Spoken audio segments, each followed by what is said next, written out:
Welcome to Fenway Park. The Red Sox certainly glad to be home. They open up a homestand tonight with Game 1 of a 3-game series between the Milwaukee Brewers and the Boston Red Sox. Hi again, everybody. I'm Don Orsillo, as always, joined by Jerry Remy. Welcome to Red Sox baseball. What a trip for the Red Sox. Spent all in the American League East. They come home having done very well. Oh, excellent trip for the Red Sox. Going on the road, playing teams in their division, and really dominating this last road trip. The numbers for the Red Sox is absolutely incredible. 8-1 on the trip, a team average of 284. That's a very high number offensively, averaging over 7 runs per game, over 10 hits per game. And look at the ERA of 2.70. The only time they got stifled on the trip was by Scott Shields down in Tampa Bay. So when you go back and you go to cities like New York, Toronto, and Tampa Bay, and you come back 8-1, you've had a great road trip, and they certainly hope to continue it here in interleague play. Only one bad thing did come out of last night's game. Jed Lowry ends up on the disabled list. He took a swing in last night's game and, of course, injured or re-injured that shoulder that's been bothering him for a while on this swing. He would come out of the game. On to the DL he goes. Terry Francona explains and updates. Jed got an MRI this morning, and actually the MRI was really pretty good. Structurally, didn't look like there was any significant damage, which is really good. And I think anytime you look at a player's shoulder, you're going to see some things that are going on. So we're going to have the MRI sent to Yoakum as a kind of a backup, let him look also, and give him some rest and treatment, and then see how quickly we can progress with him. Taking Lowry's place in the roster is Drew Sutton. He returns to the Sox after a 2-game stint in Pawtucket. Clay Buchholz will have his next start pushed back. He came out after 5 innings last night with his back began bothering him again. Buchholz will have extra rest before pitching in Toronto last Friday as well. Terry Francona also confirmed today that Andrew Miller will make his Red Sox debut when he gets to start Monday against San Diego. Miller had 10 strikeouts in his last start for the Paw Sox on Tuesday. And finally, Jonathan Papelbon had his 3-game suspension reduced to 2. He'll begin serving the suspension tonight. Will be eligible to return on Sunday. A lot of news and notes for the Red Sox today. John Lackey will be on the mound for Game 1. He had a season-high 8 strikeouts last time out against Toronto, and tonight faces the Milwaukee Brewers for the first time in his career. We're back with more from Fenway Park as we get ready for interleague play to start again.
Three-game series between the Milwaukee Brewers and the Boston Red Sox.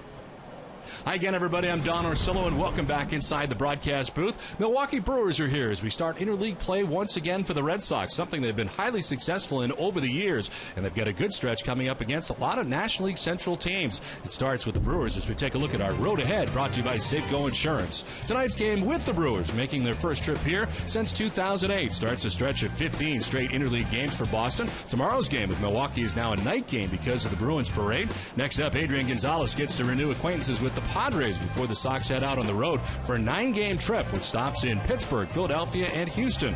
The 9-game interleague trip is Boston's longest since a 9-gamer that saw them travel to Atlanta, San Diego, and Los Angeles back in 2002. Well, the Milwaukee Brewers are here. The new manager is Ron Renicki, and they have a 1-game lead atop the National League Central, and it's largely because of their stars, Ryan Braun and Prince Fielder, coming in here very hot so far for the Brewers. Braun comes in riding a 9-game hitting streak, over which he is hitting .361. In his first trip to Fenway Park back in 2008, Braun had a big series at 3 home runs in 3 games. Fielder is a National League leader in RBIs with 59, only 2 behind Adrian Gonzalez for the Major League lead. The free agent to be is already got 8 home runs and 17 RBIs this month. In 15 games is hitting .341. Well, tonight for the Brewers on the mound, it'll be Sean Markham, the former Toronto Blue Jays, having a great season. He's 7-2 with a 2.68 earned run average. We're back with the first pitch from Fenway right after this.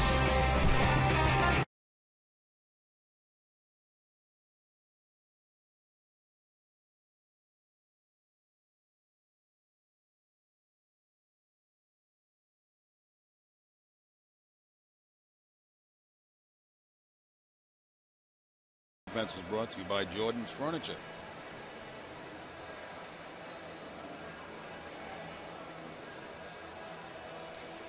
Test 1 2 1 2.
Jordan's Furniture, New England Subaru dealers, AT&T, Toyota's official website for deals by Toyota.com, Sullivan Tire, and by Southwest Airlines. Well, an overcast night at Fenway Park to get it started tonight as the Red Sox have taken the field as we get ready for more interleague play that gets underway tonight. It's time now for the Milwaukee Brewers visiting lineup and part of our kids lineup night from Fenway Park.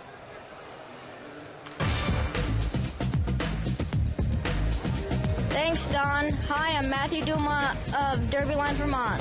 Leading off for the Brewers, the second baseman, Mr. Ricky Weeks. In center field, Mr. Niger Morgan. The left fielder, Mr. Ryan Braun. The DH, Mr. Prince Fielder. At third base, Mr. Casey McGee. The right fielder, Mr. Corey Hart. At first base, Mr. Mark Kotzek. the catcher, Mr. Jonathan LaCroix. And batting ninth, the shortstop, Mr. Craig Counsell. Nice job, Matthew. Part of our Red Sox Nation Day here from Fenway Park. John Lackey is on the mound, making his 10th start of the year for the Red Sox. Comes in at 4-5 with a 7.41 earned run average. 51 innings for him. He has 29 strikeouts, 22 walks, and opponents hitting at 297 against him. Last time out, a very good outing for him as he ended up giving up a total of 4 runs in 6 innings, but had a season high in strikeouts with 8. He walked 2, and Lackey able to pick up the win against a good offensive Toronto Blue Jays team. The Red Sox defense is brought to you by Jordan's Furniture. They're second in the American League with 32 errors on the season. Kevin Youkilis will be at third base. Marco Scutaro, the shortstop. Dustin Pedroia at second. And Adrian Gonzalez, the first baseman. Left to right, Kyle Crawford, Jacoby Ellsbury, and J.D. Drew. And Jason Veritek doing the catching for John Lackey. Umpiring crew tonight, Tom Hallion, the crew chief of this crew, will be calling the balls and strikes with Phil Cuzzy at first base, Bill Miller at second base, and James Hoy, he is the umpire at third. Where available, this telecast can be heard in Spanish by selecting the SAP button on your television remote. Enjoy the game. Buenas noches, amigos. The conditions to start the game, 70 degrees. Wind is headed out to center at 11 miles per hour, and showers are anticipated in the area at some point tonight. Principal owner John Henry in his seats here at Fenway Park, ready for interleague play to get back underway again as John Lackey is ready to work here to Ricky Weeks. The Brew Crew is back in town, and the first pitch is in there for strike one. We're underway. As I mentioned off the top, the Brewers are in first place in the National League Central. Ricky Weeks hitting at .290 with 13 homers and 31 runs batted in. Thought about it, but lays off, and it's a ball and a strike. It's the first time John Lackey in his career has ever faced the Milwaukee Brewers.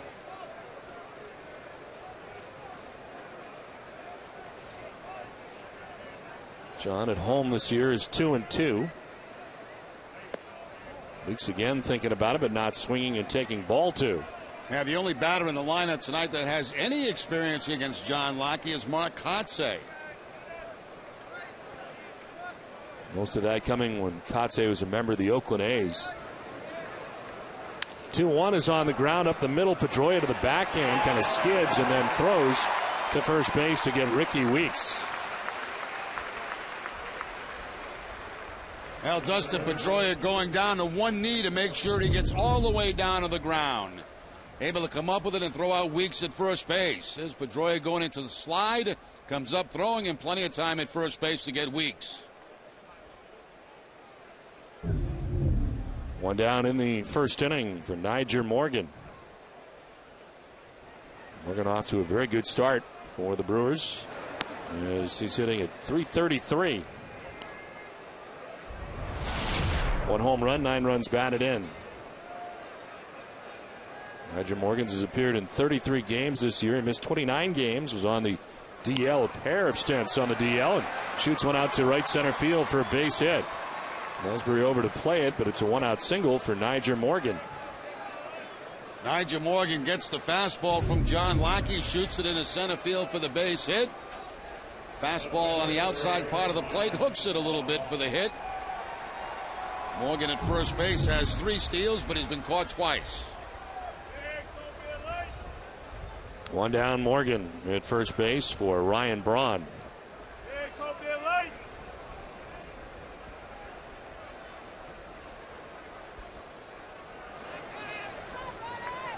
Quick check on first base, and Morgan back to the bag.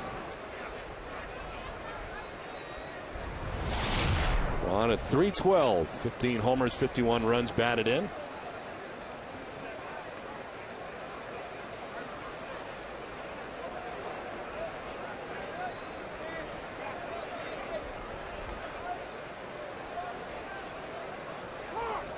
Time called as Braun backs out. Milwaukee playing yesterday day baseball in Chicago. Got in here about 10 o'clock last night.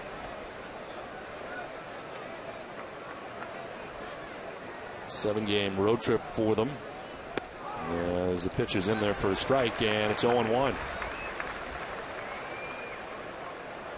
Well, for Ron Renicky, Brewers have played fabulous baseball at home in Miller Park. They're 25-9, but on the road a different story. They're 8 games under 500 away from Milwaukee, 14-22. And trying to rectify that situation. All that said, they're still in first place in the National League Central heading into this series against the Red Sox. And the 1 pitch is right there, and it's 0-2. Ryan Braun on this road trip, 6 for 17, a .353 batting average.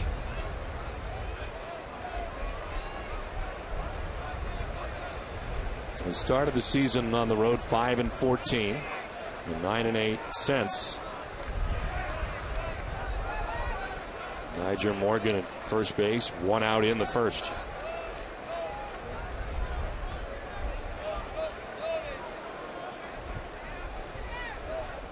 Angela Lackey is 2-2 at home, but with an earned run average of 8.27 in 4 games started here at Fenway Park. Check on Morgan again, who's back to the bag.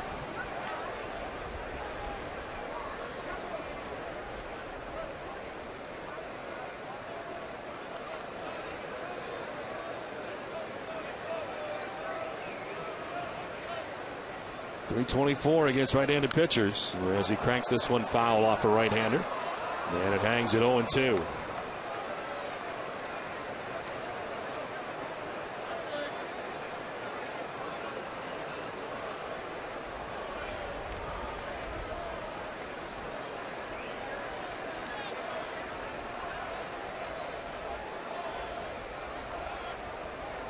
Prince Fielder waiting on deck. Morgan starts and stops as Braun strikes out.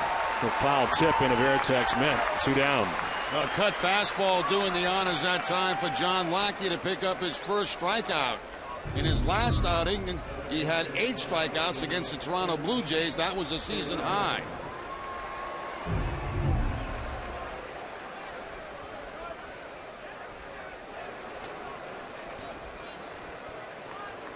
So 2 down. Morgan at first base for Prince Fielder.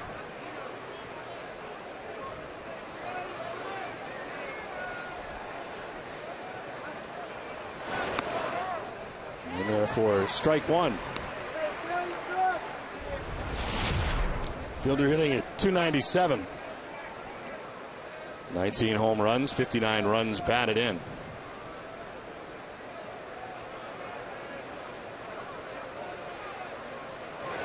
Fielder tried to hold up and was able to, according to James Hoy.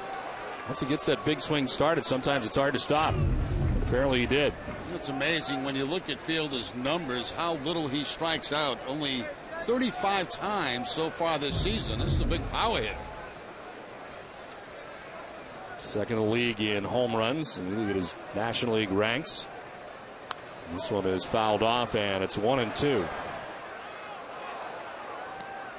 National League Player of the Week in the first week of June. They hit 500 for the week. 6 home runs, 13 runs batted in a week.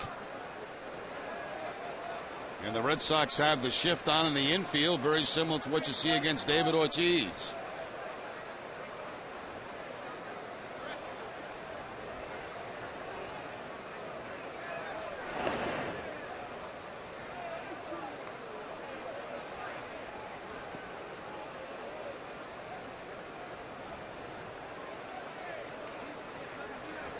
And a great month for Fielder. We talked about the week in which he had 6 home runs. 1-2 is high. Big secondary lead at first for Nigel Morgan. As it is 2-2 now to Prince Fielder. Casey McGee waiting on deck. Brewers batting here in the first.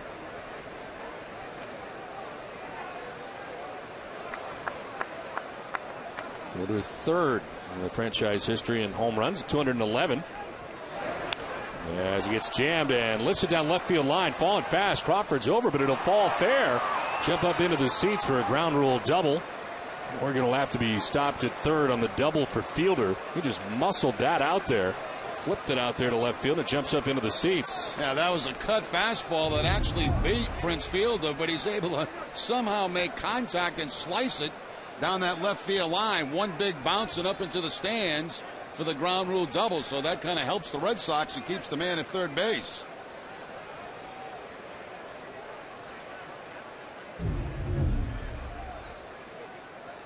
A second and third, 2 down, and Casey McGee coming up.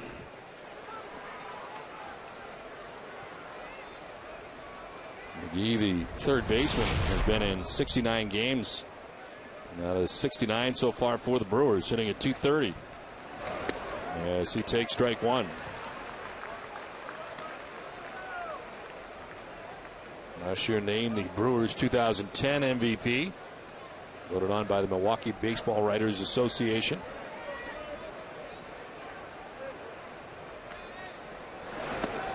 Lays off a pitch outside.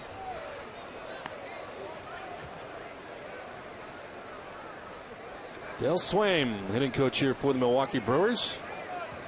Former third base coach of the Red Sox and interim manager of the Brewers for a time. He's also on Ken Maka's staff in Milwaukee as the pitch misses for ball two. 2-1.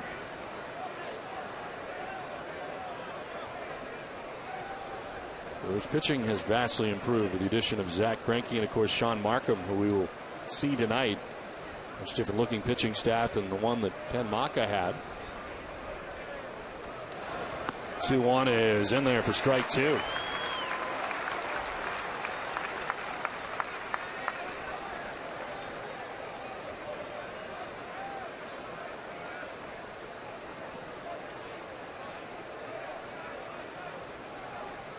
On deck is Corey Hart, a big power hitter. 2-2 is to right center field, in for a base hit. From third comes Morgan. He'll score. Fielder's going to try and score. Throw is up the line, and the Milwaukee Brewers take a 2-0 lead in the first inning off John Lackey.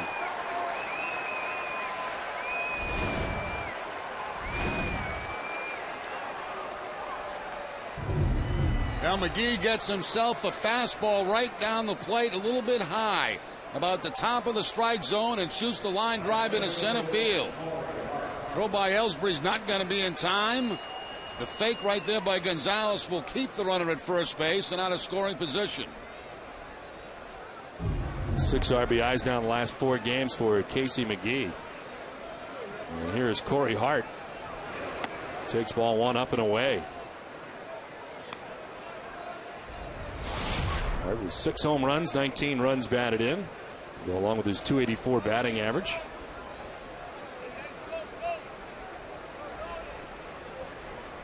Had a 3 home run game against the Washington Nationals earlier this season as he takes a strike, and it's 1-1. Spent time in the DL, the left oblique strain. And he suffered at the end of April and missed 22 games.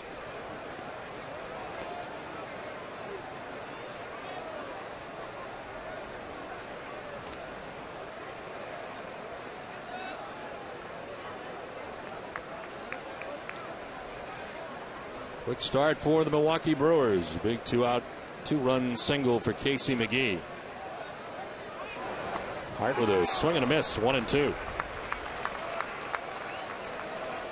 curveball that time from John Lackey, getting the swing and miss. Good breaking ball, good shot breaking ball right there from Lackey.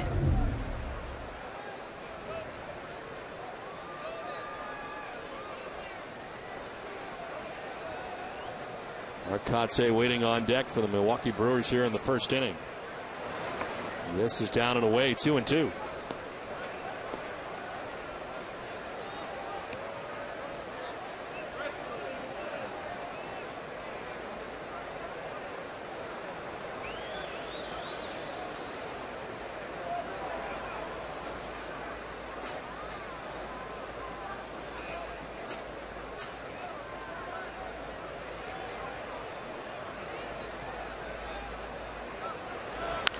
On the ground to third base, Euclid has got it to go to second for the force out there. It ends the inning, but the Brewers get a pair of runs in the top of the first. Red Sox are coming up.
2-0 advantage. The Red Sox starting lineup is brought to you by New England Chevy dealers.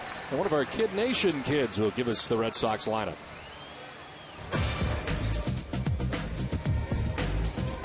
Thanks, Don. Hi, I'm Fiona Doyle of Salem, New Hampshire. Leading off for the Red Sox, the center fielder, Mr. Jacoby Ellsbury.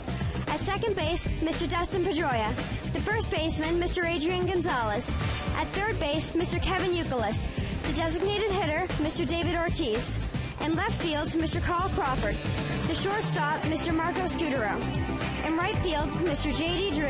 And batting ninth, the catcher, Mr. Jason Varitek. Nice job, Fiona, as part of a Red Sox Nation Day celebrated here at Fenway Park tonight. Of course, Red Sox Nation, the official fan club of the Boston Red Sox. 8th season of Red Sox Nation. 25,000 fan club members currently in 2011. And spread out all over. This is a grounder foul. It will stay foul. Casey McGee down the third base line to grab it.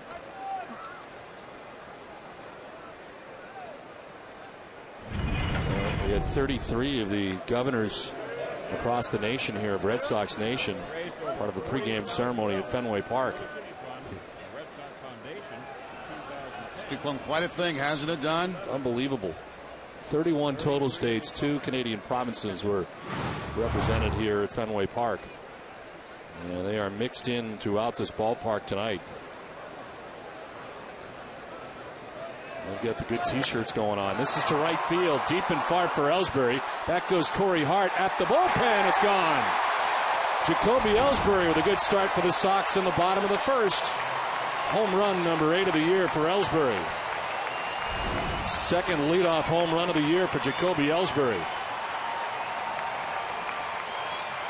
Now Jacoby Ellsbury gets the changeup from Markham. Markham's got a very good changeup. But watch Ellsbury go down with it. It gets a lot of home plate, but it's still down in the zone, and Ellsbury waits back beautifully and drives it into the Red Sox bullpen for the home run.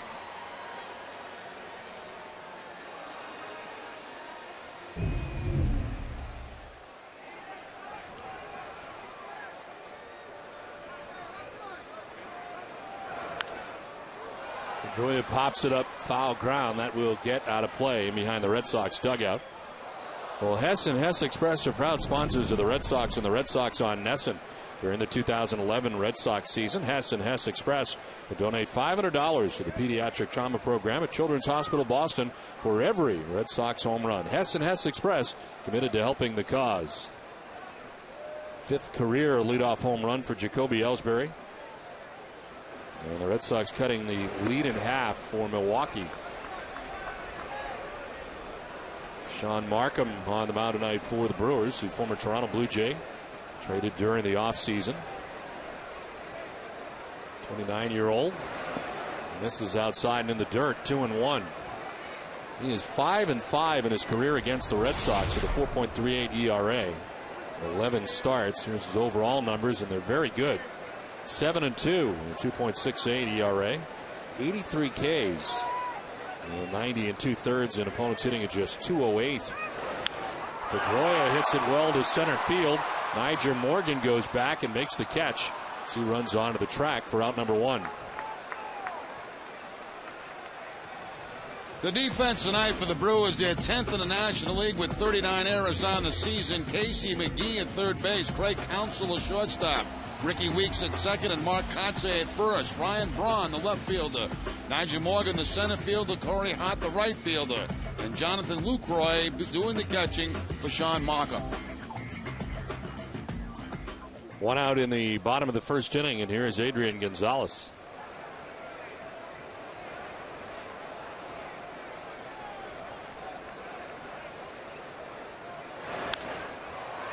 On the left field line, foul and out of play.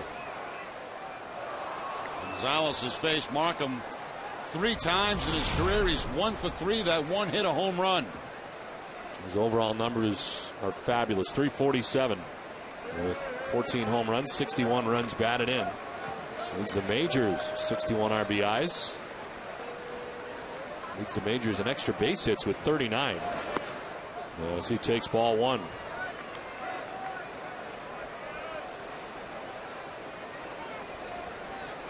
Already has 10 interleague hits, which is tops in the majors this year.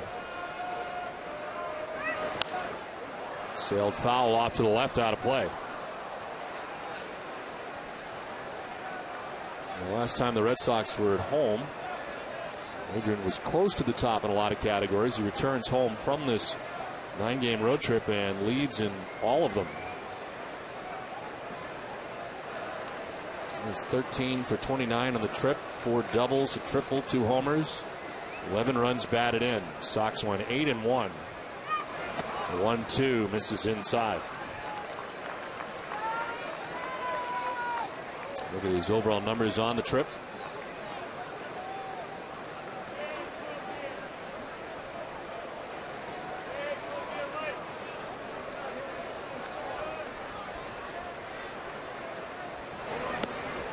Outside, ball 3, full count.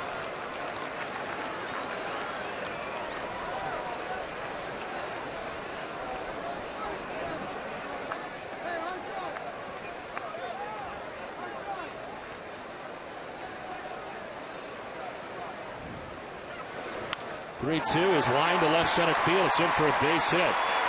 Morgan's over to play it, but it's a 1-out single for Adrian Gonzalez. Well, that's the beauty of Adrian Gonzalez right there. I mean, wherever you throw it, that's where he's going to hit it. You throw it inside, he'll pull it. You throw it down and away, he'll hit it to the opposite field. Down and away fastball that time, and the line shot in the left center field by Adrian Gonzalez. So 1-out, Gonzalez at first base, and Kevin Youkilis coming up. Yuka 254, 10 homers, 45 runs batted in. Turned the ankle last night, but apparently not a problem. Bit of a twist in foul ground in the Tropicana field, but back in the Red Sox starting lineup tonight.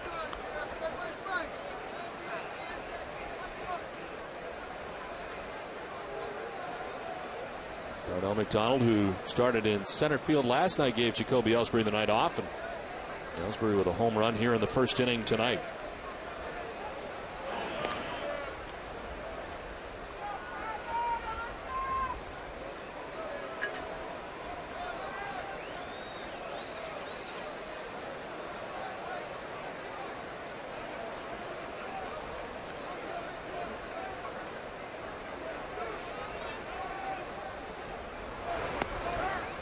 For a strike over the outside corner, 1-1.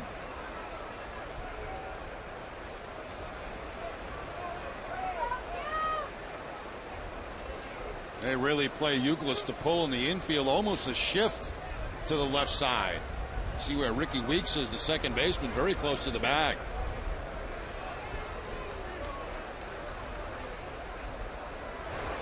This one is grounded foul over into the Brewers dugout. Now, Ricky Weeks has a shortstop arm, and sometimes they will play him to the left of second base. And a shift on the left side, and he's got a very good arm from second base.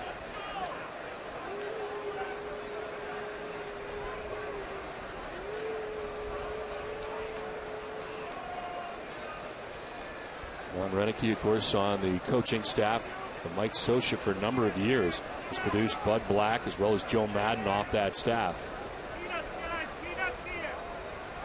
1-2 is a swing and a miss. Youkilis chasing and striking out. First K for Sean Markham. Well, Markham keeps that fastball away from Kevin Youkilis. Outside part of the plate. Youkilis chases it. Markham's strikeout high in the season is also 8, which he's done a number of times.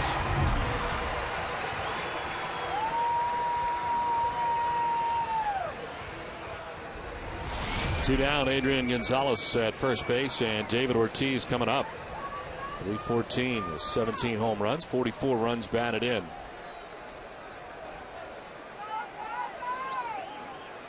David had a quiet series at the Trop, was 0 for 8 against the Rays.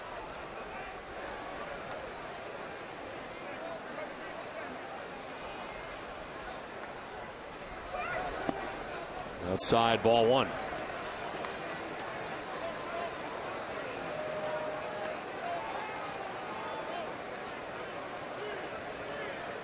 Milwaukee with 2 in the first. Red Sox have a run so far here in the bottom of the first inning. Adrian Gonzalez at first base with Kotze holding him on.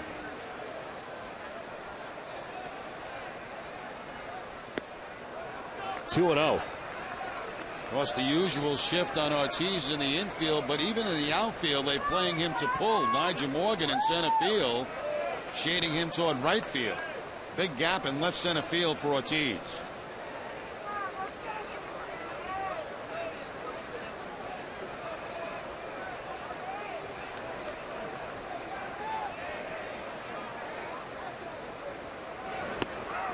In there for strike 2 and 1. Now last year, Sean Markham bouncing back from Tommy John surgery, went 13 and 8 with a 3.64 earned run average for the Toronto Blue Jays. Established career highs in wins with 13. Made 31 starts. His ERA was the best on the Blue Jays staff. It's ball 3, 3 and 1.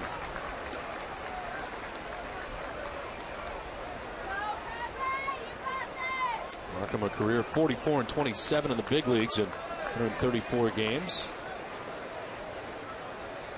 Under the Blue Jays from 05 to 08. In his first year with the Milwaukee Brewers.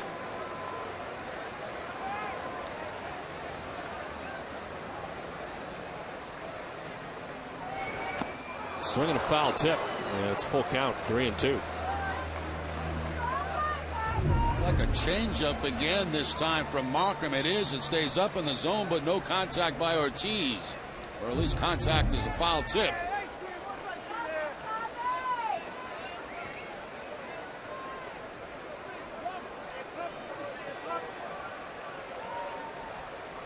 Kotze standing behind Adrian with a full count now to David Ortiz.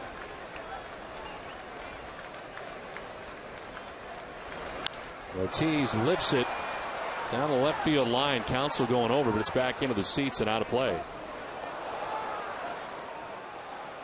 The Red Sox baseball on NESN is brought to you in part by Eastern Bank, the official bank of the Red Sox television network. Commitment, compassion, and love of the game. Find out what we're made of at easternbank.com. 2 outs, last of the first inning. Adrian Gonzalez at first base, and a payoff pitch to David Ortiz coming up.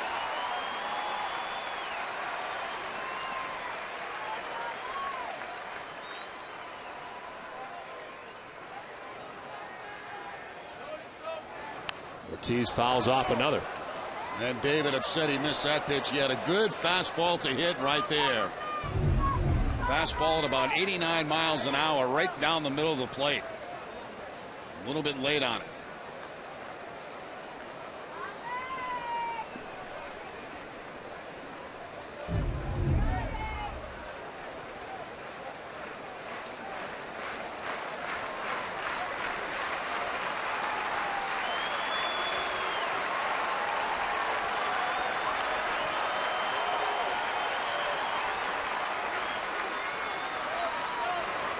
Ortiz fouls off another.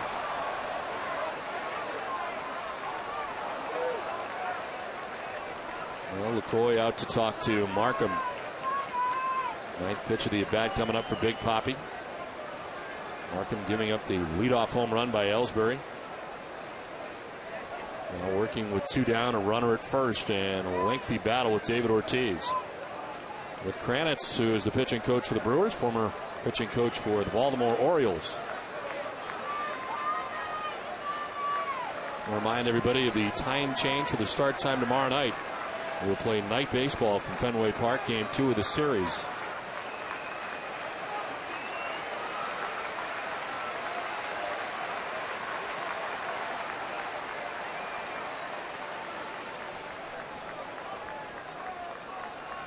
The reason being the parade here tomorrow for the Boston Bruins.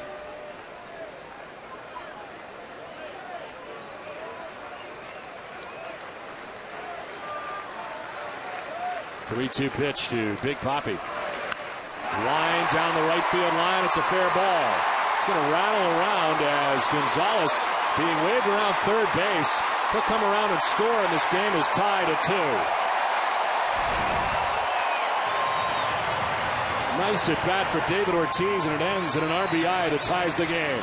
Well, he missed that first fastball about 3 pitches ago, but he didn't miss this one. Another fastball from Markham. They try to go inside. It stays out over the plate and right down that right field line. Caroms around the boards a little bit, and by the time it's tracked down by Corey Hart, Adrian Gonzalez coming around to tie the ball game.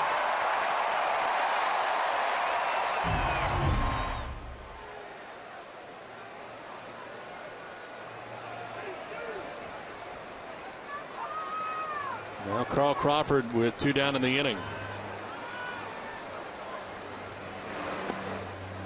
Crawford takes ball 1. 240 average for Carl, who had a quiet series in his return to Tropicana Field. Went 1 for 10 in the series.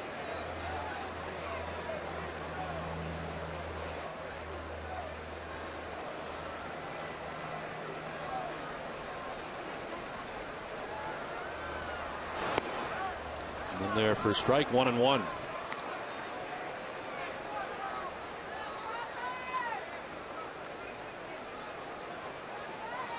He gave the numbers for Markham coming into tonight's outing. 7-2 with a 2.68 earned run average. Been a great beginning to the year.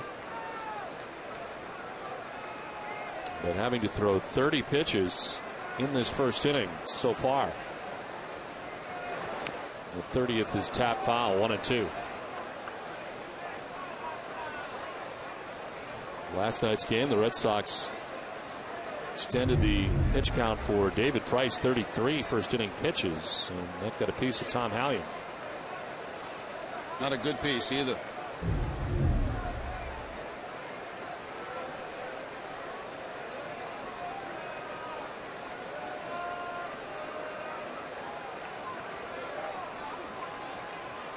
One ball, 2 strikes to Carl Crawford.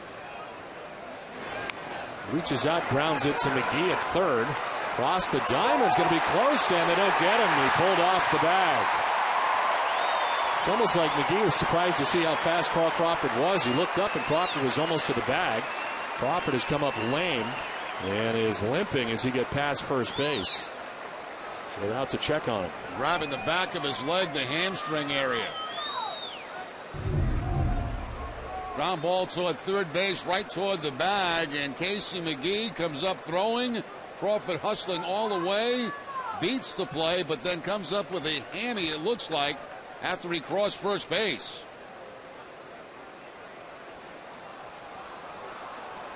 And he is going to leave this game.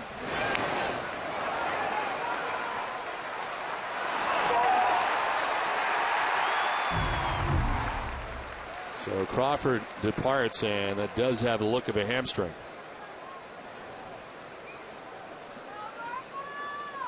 David Ortiz ends up at third base.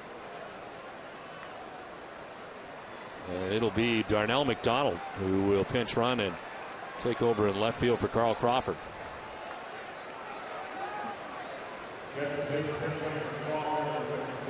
So the inning continues. First and third, 2 down. Marco Scutero coming up.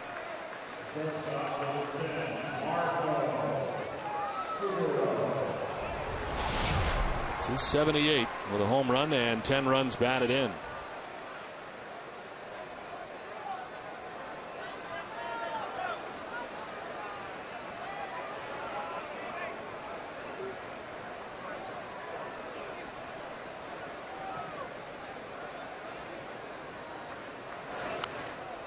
Fouls it off to the right, out of play.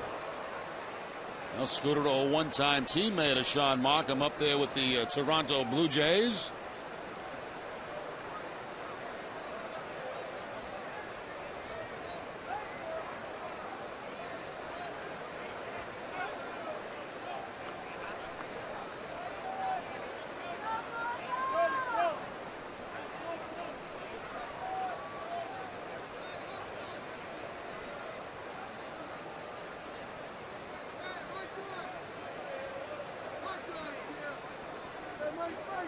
Ortiz at third, Crawford at first base with 2 down here in the first inning.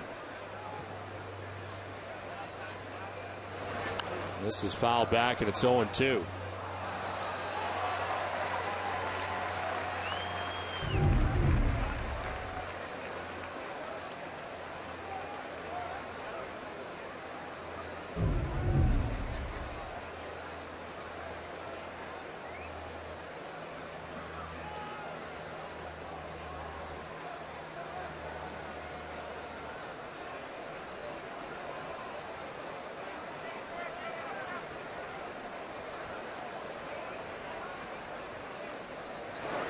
in the dirt, kicks off LaCroix. To second goes Darnell McDonald. Ortiz will stay at third. And on the wild pitch, uncorked by Markham.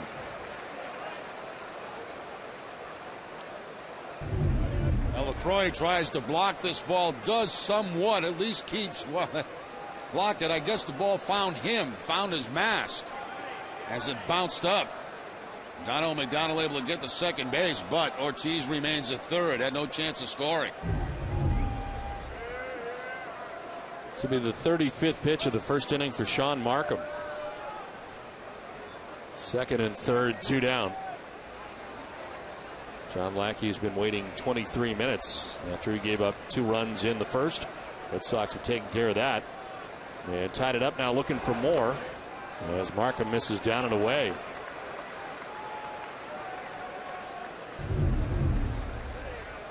Here's the pitch previous as though sliding over and making the catch is LaCroix.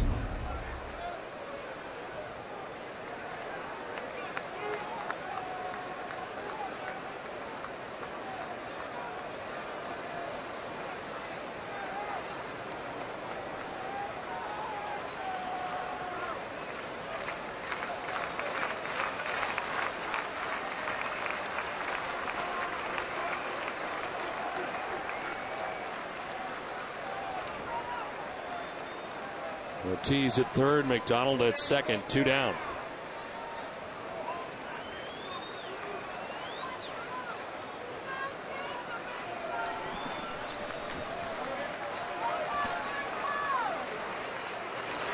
Scudero takes ball 3. Markham wanted that. Full count. Didn't miss by very much. Matter of fact, it might have caught the bottom of the strike zone. But the count runs to 3-2. J.D. Drew waits on deck.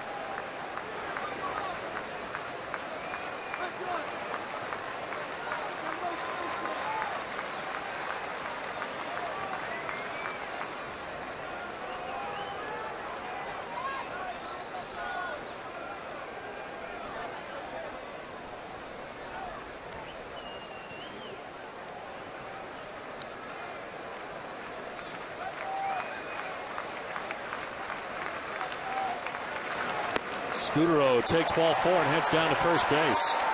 First walk given up by Sean Markham. Rick Kranitz, the pitching coach, headed out, and the base is loaded now and 2 down.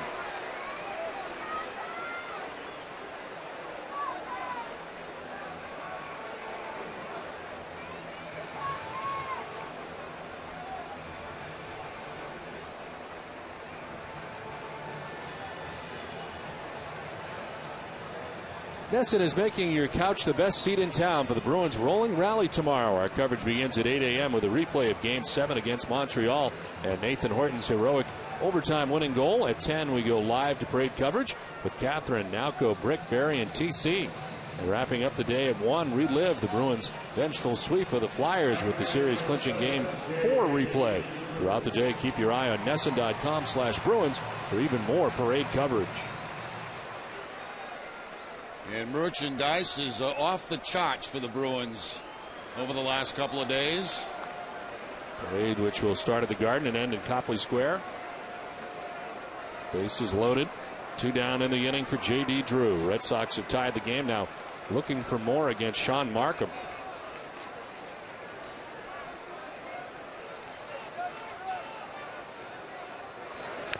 Drew taps it foul off the plate. It's part of our key matchup brought to you by New England Honda dealers. 5 career hits against Markham, but they're all extra base hits, including 3 home runs.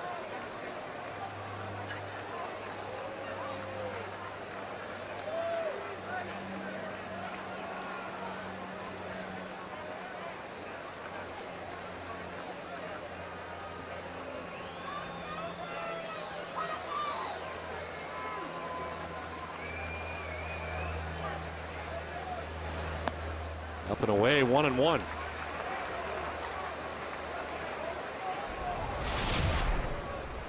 '40th pitch of his first inning coming for Sean Markham. Talk about working hard in an inning.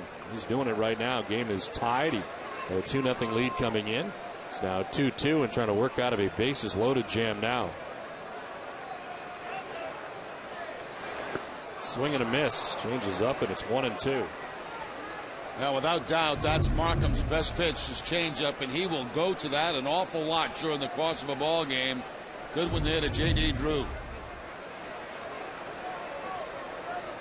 Drew 0 for 4 this year with the bases loaded, a .223 hitter in that situation.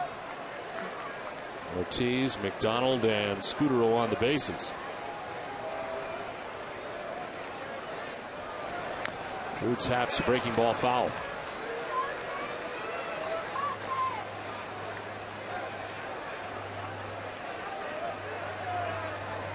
Jason Varitek would be the 9th man to bat in the inning if we get that far.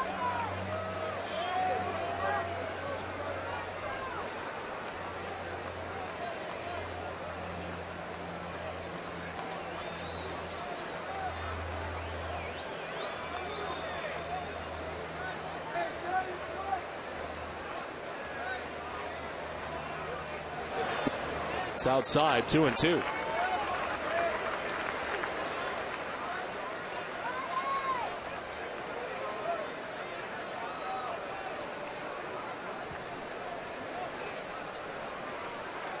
Action already for Milwaukee. Marco Estrada warming in the pen.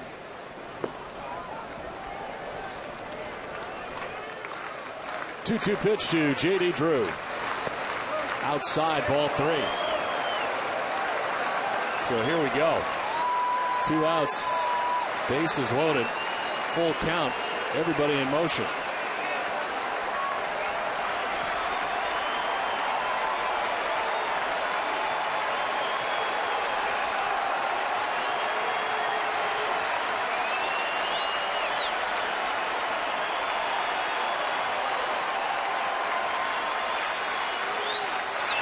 Drew grounds right side to second baseman Ricky Weeks to end the inning.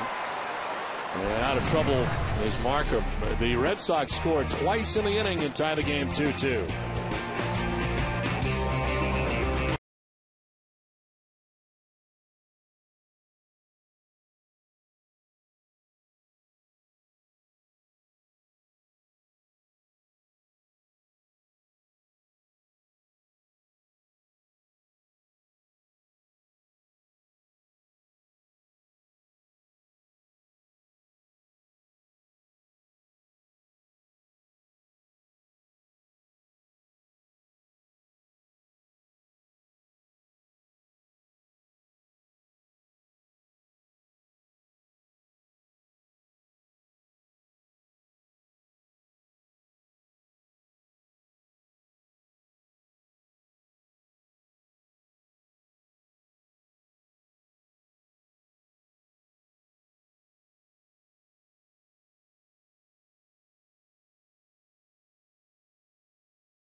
A no-hitter at Fenway, and you purchase that game's ticket from Ace Ticket, you'll go for free.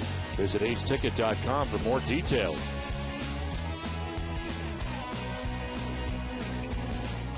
John Lackey back on the mound after a 23-minute wait. Mark Kotze, former Red Sox infielder and outfielder, leads it off here in the second inning. I'd say at 252, no homers, 9 runs batted in.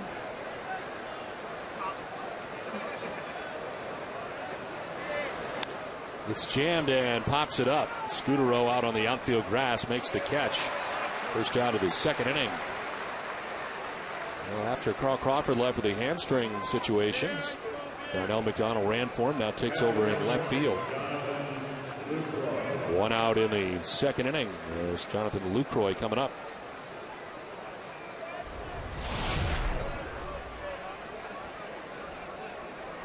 .274, 6 homers, 31 runs batted in.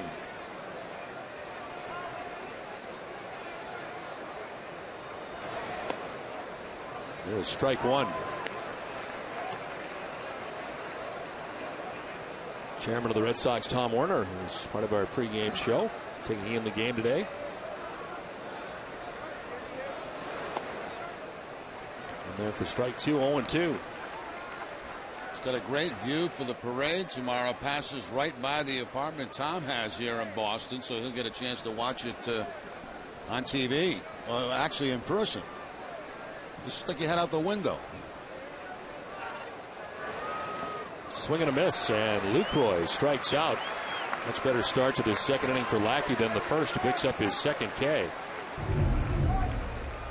Curveball this time from Lackey, down out of the strike zone, but Lucroy chases it. Lackey picks up his second strikeout. His first came on a cut fastball. 2 down for the veteran Craig Counsell. 221, no homers and 3 runs batted in for Counsell. As he takes strike one.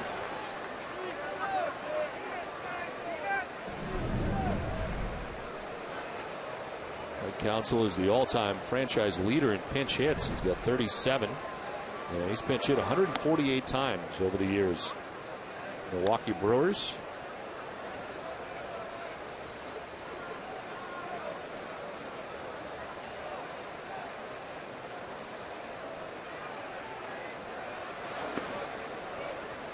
Inside, 2-1.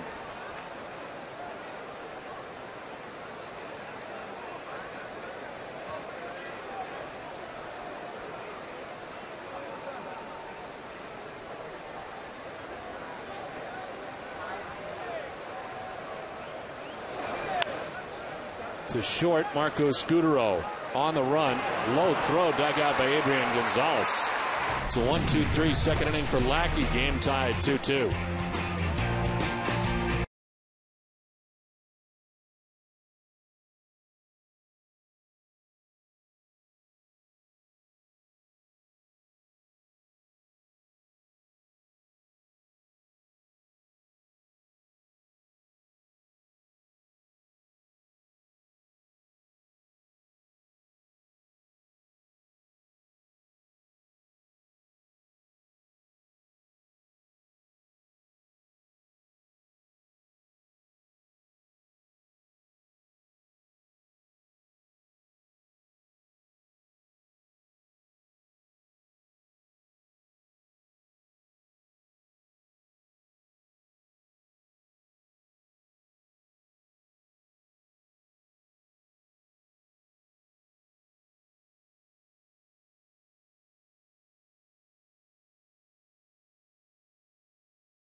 This season, Budweiser launched a new program to support men and women of the U.S. Armed Forces and their families.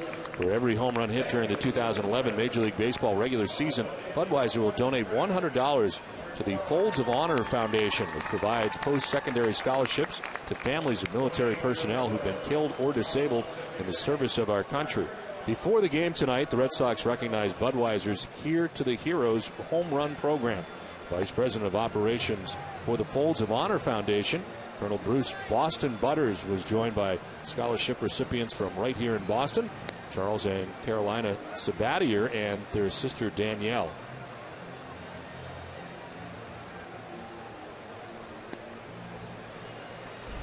This call to the bullpen is brought to you by New England Ford dealers.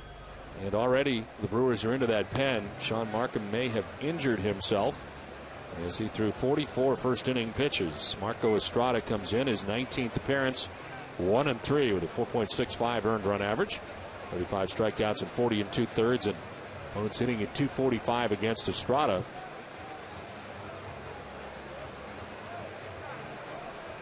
It was definitely an injury to Sean Markham. It either happened during the Marco Scudero at bat or the J.D. Drew at bat. It looked like he threw a pitch and then after that kind of reached toward his groin.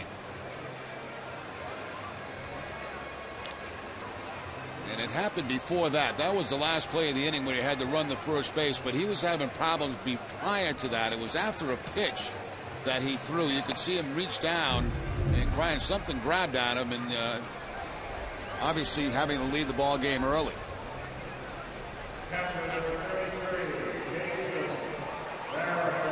So a 2-2 game into the bottom of the second inning. Jason Varitek will lead it off. Only member of the Red Sox not to bat in the first inning against Markham. Markham leaving after an inning, giving up 4 hits, 2 runs, a walk, and a strikeout. Varitek checking in, hitting at 229.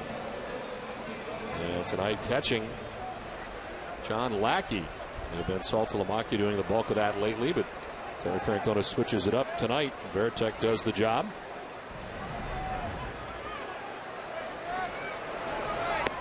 And a swing and a miss for strike one.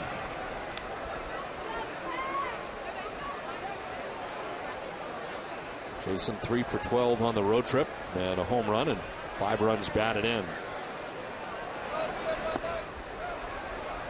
0-2. Fastball followed by a changeup from Estrada. You can barely see him.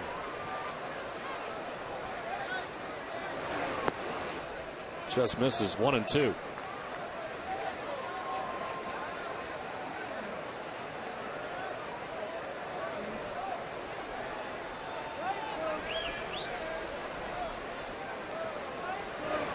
On the ground, Ricky Weeks at second base has got it. 1 down in the second inning.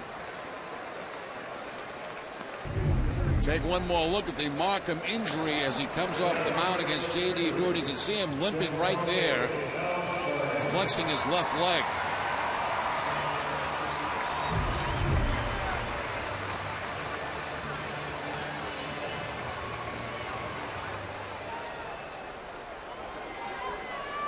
One down in the inning for Jacoby Ellsbury. Got the scoring started for the Red Sox in the bottom of the first. Solo home run.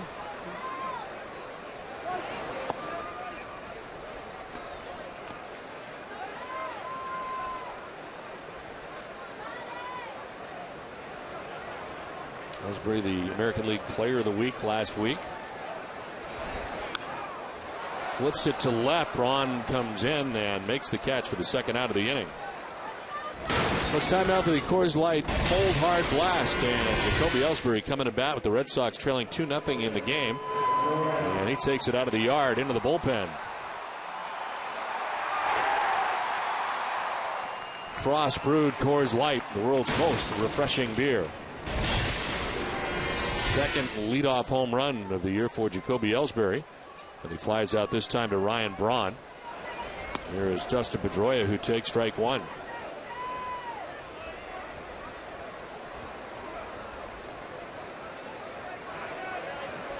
Pedroia flied out to the warning track in center field in the first.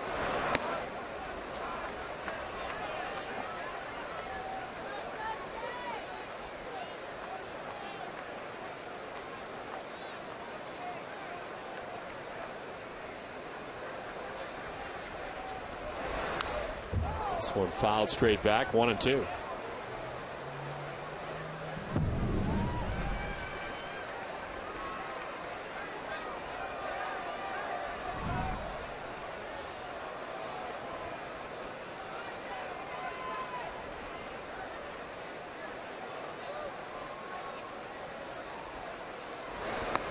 Breaking ball missing inside, and it's 2-2.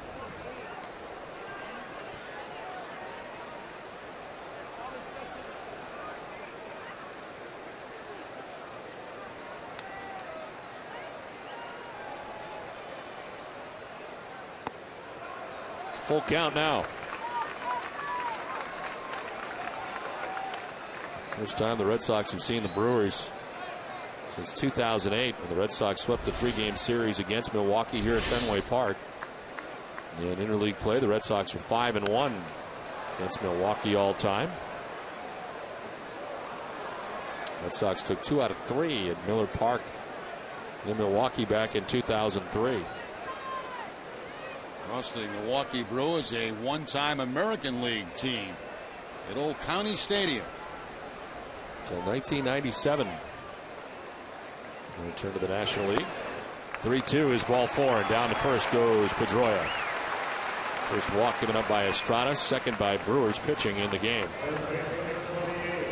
You followed the Bruins all season long. Now relive their journey to the Stanley Cup by picking up the Bruins commemorative section appearing in the Boston Globe this Sunday, June 19th.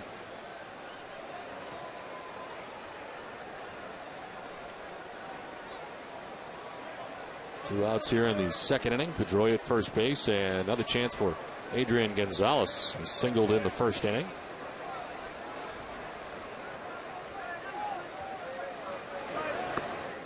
Takes a pitch down and in, ball 1.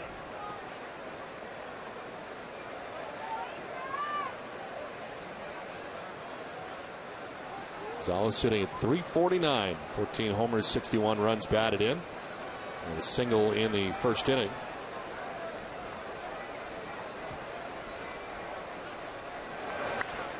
In the air to left center field. He's going to grab some wall. Halfway up on the wall. Pedroia will be stopped at third as Gonzalez is into second base with a double, and it's second and third, 2 down. Well, there's Gonzalez again going to the opposite field. He gets a fastball from Estrada. That ball middle in, middle plate down, and actually going off the wall is Gonzalez. The second time he's gone in that direction tonight. First time was more towards center field. Gets the double. Pedroia ends up at third. Safe at second. Safe and secure. New York Life. Second and third, 2 down. And Kevin Youkilis with a chance to untie this game.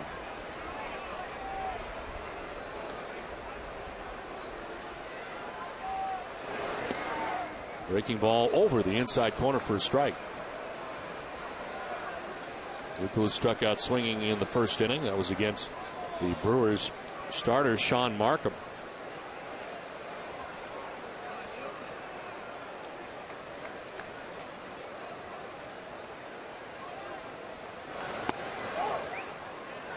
One and one. Well, back in the first inning, Carl Crawford trying to leg out this infield hit, which he did do successfully. Came up lame, man. It's a left hamstring strain for Carl Crawford. Makes him leave this game. He grabs at it instantly after getting past the bag at first. Left hamstring strain. Swing and a miss for Youkilis, down 1-2. Estrada's curveball has been pretty good. Well, you just hope that that's not a long-term deal for Kyle Crawford. Pedroia at third, Gonzalez at second. 2-2.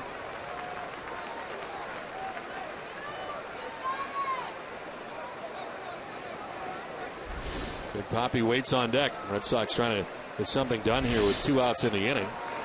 Estrada got Veritek and Ellsbury, but a walk to Pedroia. Double to Gonzalez. Now 2-2. In the dirt, ball 3.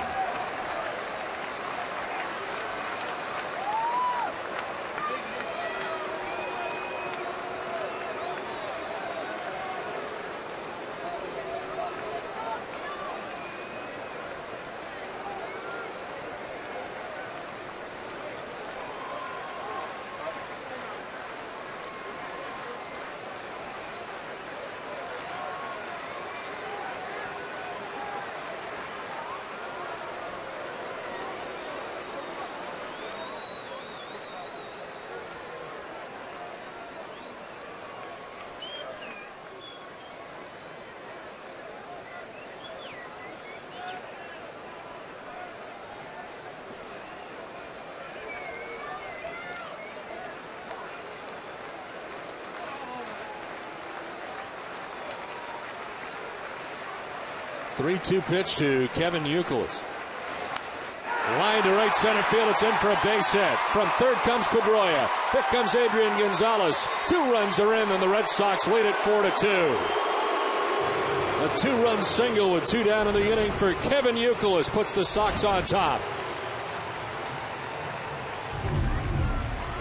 Kevin Youkilis gets a fastball away, does not try to pull it, goes to the opposite field, and a big 2-out base hit for Youkilis. Picks up his 46th and 47th RBI and gives the Red Sox the 4-2 lead.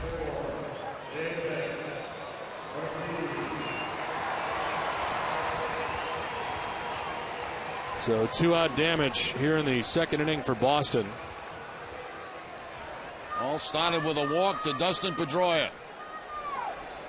Now David Ortiz, who doubled in a run in the first inning, picked up his 45th RBI.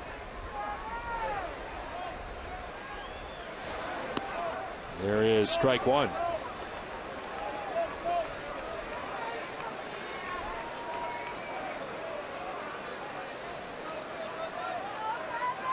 The starter from Milwaukee tonight left the game with an injury after 1 inning, giving up 2 runs. And now Estrada has given up 2 runs of his own here in the second inning, and the Red Sox lead it 4-2.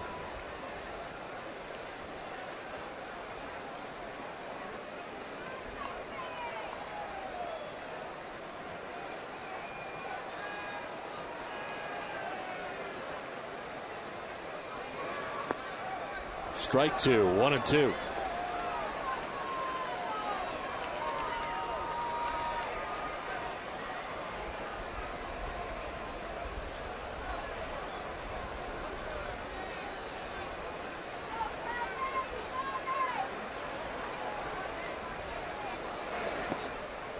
Ball 2, 2-2.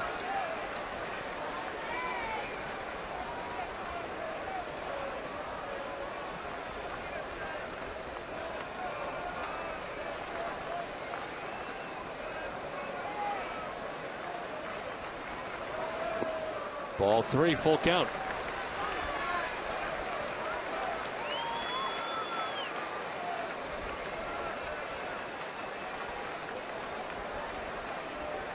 Darnell McDonald waiting on deck. Pinch ran for Carl Crawford in the first inning. Time call.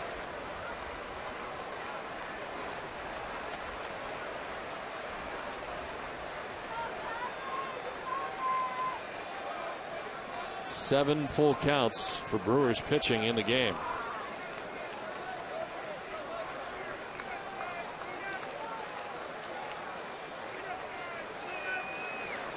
Ortiz strikes out. Can't believe it as he is dismayed. The Red Sox get 2 runs, take a 4-2 lead at the end of 2.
4-2. Red Sox on top of the Milwaukee Brewers as we head to the top half of the third inning. Ricky Weeks leading it off and taking strike one. Weeks, Morgan, and Braun to bat here in the third inning. Weeks bounced out to Dustin Pedroia in the first inning.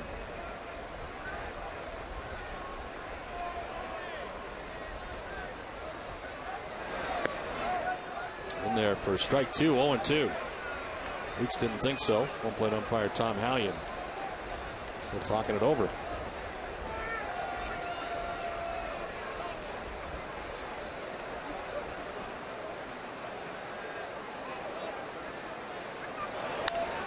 Left side and deep in the hole is Scooter. A long throw will not be in time. Weeks beats it out for a base hit to start the top of the third inning. Had too much speed getting down that first base line for Ricky Weeks. Scooter makes a nice play going to his right, backhanded, get rid of it as quickly as possible, but not in time to get Weeks at first base. So lead runner on for the Brewers, and Niger Morgan coming up. Single to center field in the first.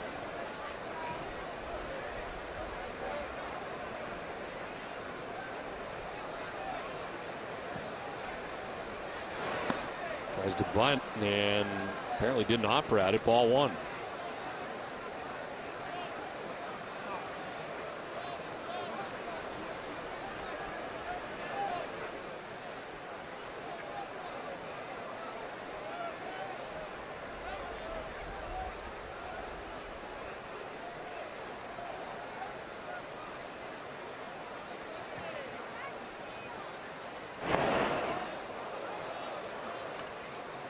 Weeks at first base has 7 steals on the season. You can see that he's been caught twice.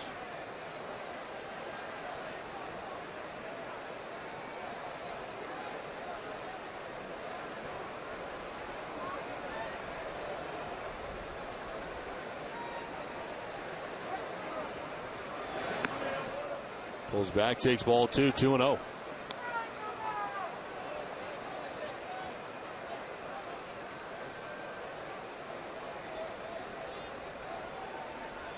Niger Morgan, who has shown bunt on 2 occasions, has sacrificed 5 times this year. End of the count now, 2-0. Swings away and grounds it foul. Well, Charlie Moore is in the house tonight. His lovely wife Angela joined the ball game, part of the summer fun that begins this Sunday on Nesson.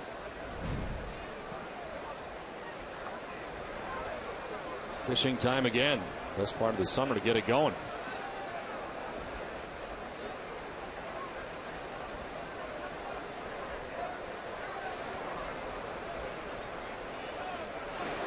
Morgan with a bunt bid again, and he fouls it off down by the shoe tops. 2-2.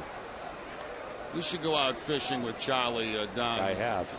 You have, and yes. You didn't go in your paddle boat, did you? No, I did not. No. Charlie's got real boats. I mean, yeah. He's got the whole thing. He's got one boat for the camera crew, one boat for him. There's a lot of boats when Charlie goes out. Does he feed fish to the area where you're going to fish? No. So it looks good on TV? No, he's actually, I got to admit, just that good. Able to catch enough fish every time you go. I caught a lot of fish there. I was with Charlie. Tried to get me to go out fishing. Really? Yeah, once. Should go. No. 2-2 is in the air to left, and it's in for a base hit. Weeks up to second base on the single for Niger Morgan. First 2 have reached here for the Brewers in the third inning. Yeah, neither ball's been hit very hard by Niger Morgan, but he's 2 for 2 in the game. Gets a fastball away, takes it to the opposite field. Line drive in front of Darnell McDonald. And the Brewers got something going here in the third. First and second, nobody out.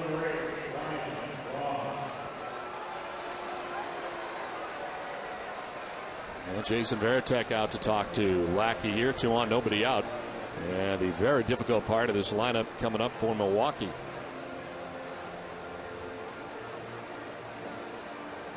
Before the game, Terry Francona in his pregame press conference with the Bruins shirt on, Mark Savard's shirt. The Red Sox received a box of shirts prior to the ball game. T-shirts and also regular shirts. I don't know where they came from. Somebody said Josh Beckett Josh bought Beckett bought him. And it was like a bunch of hungry animals, digging into that box trying to get a shirt.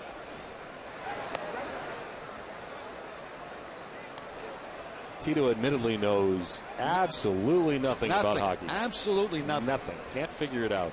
He's overmatched by the concept of hockey. Can't figure out how guys get on the ice, when they get off the ice, when they're supposed to get on, when they're supposed to get off. He doesn't understand the concept, no matter how many times you talk to him about it. And really, it's kind of a simple game. I mean, you put the puck in the net. I mean, it's not that tough, but for some reason he struggles. 1-0 is outside, 2-0. Line shifts really mess up. He doesn't get it. You can't figure it out at all. When guys come off, why they come off, when they go on. I don't think I've ever run into a guy that knows as little about hockey as he does. And I know a lot of people that don't know much about hockey, but they get the concept. Well, he was in Philadelphia. He went to a couple Flyers games. I don't think that went too well either. That may be part of the reason. He wasn't real popular in Philadelphia at the time as the manager of the Philadelphia Phillies in 4 losing seasons. I don't think it was a comfortable visit to see the Flyers play. It really is funny to listen to him talk about it. I mean, it's hilarious. I mean, he's very happy they won. He's happy that they won the Stanley Cup, but boy, he has no clue. None. 2-1 is fouled off, and it's 2-2. Everybody claims to be experts now. I yes. mean, I'm a very casual fan. But at least, watching the playoffs, you get a little better understanding of how the game's played and what the game's played. You know what a power play is, though. Oh, absolutely. You couldn't explain the power play to him if you tried. No. Oh, no. He doesn't. No.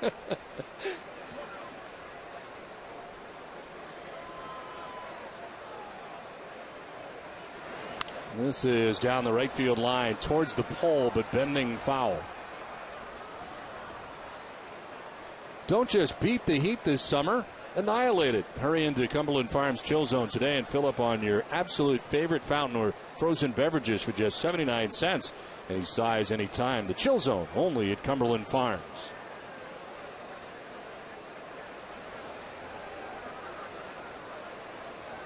A lot of the Brewers fans have made their way here to Fenway Park.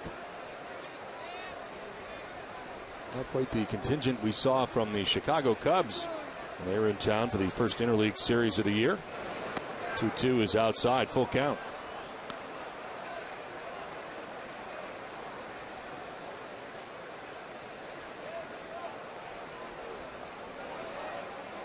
And Braun struck out swinging in the first inning. Bats here with Weeks at second, Morgan at first, nobody out in the third.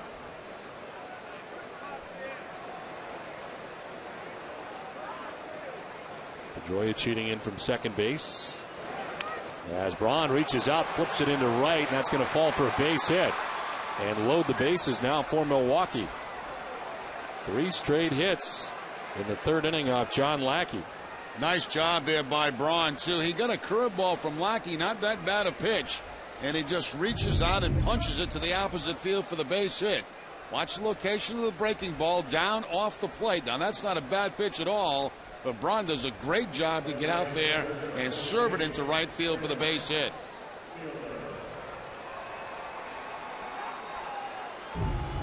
Already 12 hits in the game between the two teams. Bases loaded, nobody out. And Prince Fielder with a golden opportunity here. Milwaukee trailing by 2. Fielder to right field for base hit. In from third comes Weeks. 1 run in for Milwaukee, and it's a 1-run game.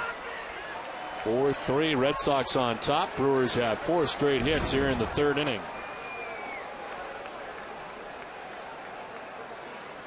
Kurt Young, the pitching coach, headed out. Now Fielder jumps on that first breaking ball right there. A curveball from John Lackey and a hard line drive so hard that it's only going to be able to score 1 run. J.D. Drew charges it, gets it back in quickly, and the bases remain loaded, still with nobody out.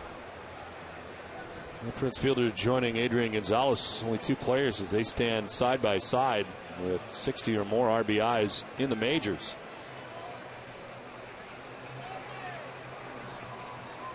And one is a free agent at the end of the year, and it's not Adrian. Now, the one's got all the money already, the one on the left. He's all set. And the other guy is looking for a ton of money at the end of the season. He'll be cashing in soon.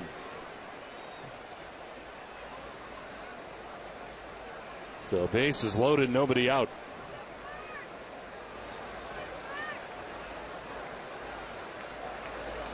And a swing and a miss. And a pitch up to Casey McGee.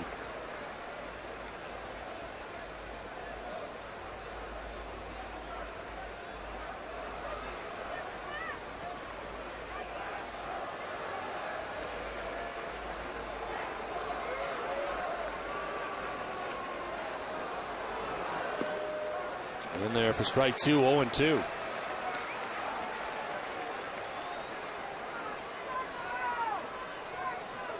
Brewers took a 2-0 lead in the first. Red Sox tied it up 2-2. In the bottom of the first, then took a 2-run lead in the bottom of the second inning. Now the Brewers get a run back and a check swing here for McGee. Did he go? No. First base umpire Phil Cuzzy.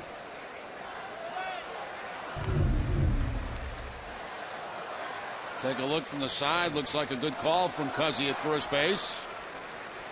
Everything was leaning forward except the barrel of the bat.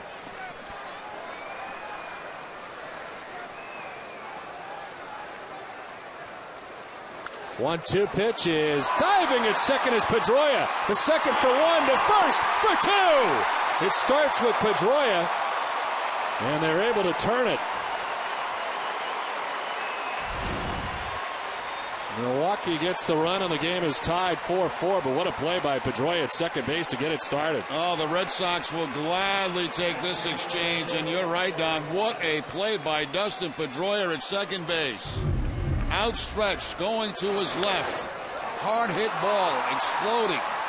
Able to get the ball from his knees to second base and pick up the double play. A run does come in, but it could have been a lot worse than that.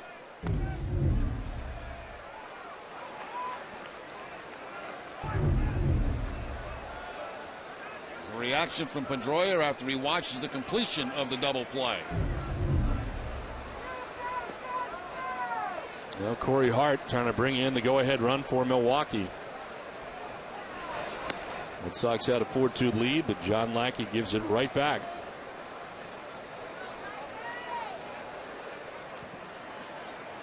Corey Hart got it into a fielder's choice in the first inning. Milwaukee with more hits than Boston now, 7-6. Hart fouls it off to the right, now to play, 1-2.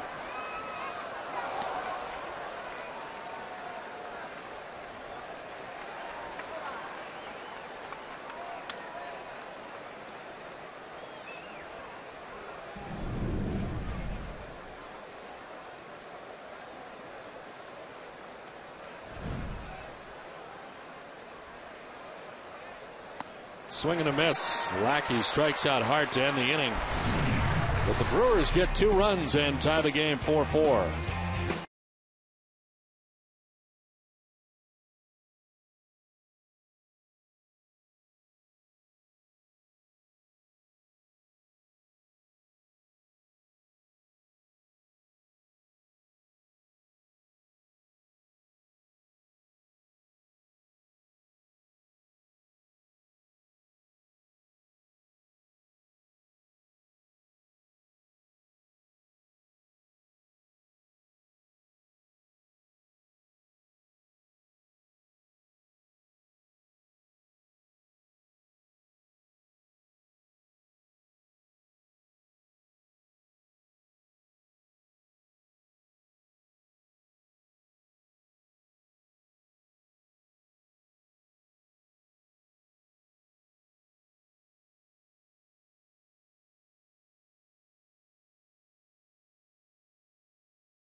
Park will host the 6th annual Futures at Fenway Minor League doubleheader presented by Xfinity on Saturday, August 20th. From on-field promotions to autograph sessions with the stars from both games, fans will be part of the action all day long. Family-friendly prices start at just $5.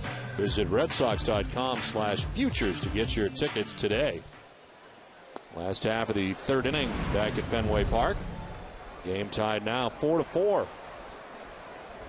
Darnell McDonald, who pitch ran for Carl Crawford, who left with a left hamstring strain. That's for the first time.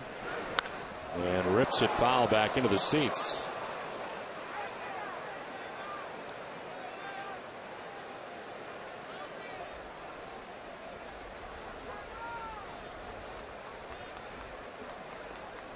McDonald, Scutaro, and Drew to bat here in the 3rd inning.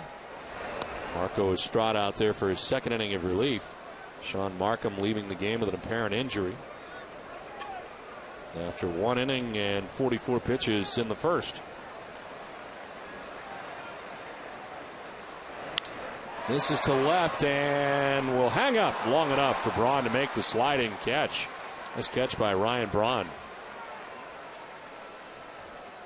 Well, as part of Red Sox Nation Day here at Fenway Park, you get to announce on the PA. Now batting, the shortstop, number 10, Marco Scutaro. Nice job. Carl B may be in trouble. Some of these kids have been outstanding in this inning. All members of Kid Nation as part of Red Sox Nation Day here at Fenway Park. It's part of Kid Nation presented by Hood, official kids club of the Boston Red Sox. Over 8,000 members so far in 2011. And members in all 50 states, 9 countries. There are 12 Kid Nation captains. It's kind of the top of your field if you're a kid in the nation. This is to 3rd as McGee climbs the ladder and make the catch. 2 down. 2 line shots in this inning, both resulting in outs. A line drive to left field, now a line drive by Scutaro right to 3rd baseman McGee. 2 down, J.D. Drew coming up.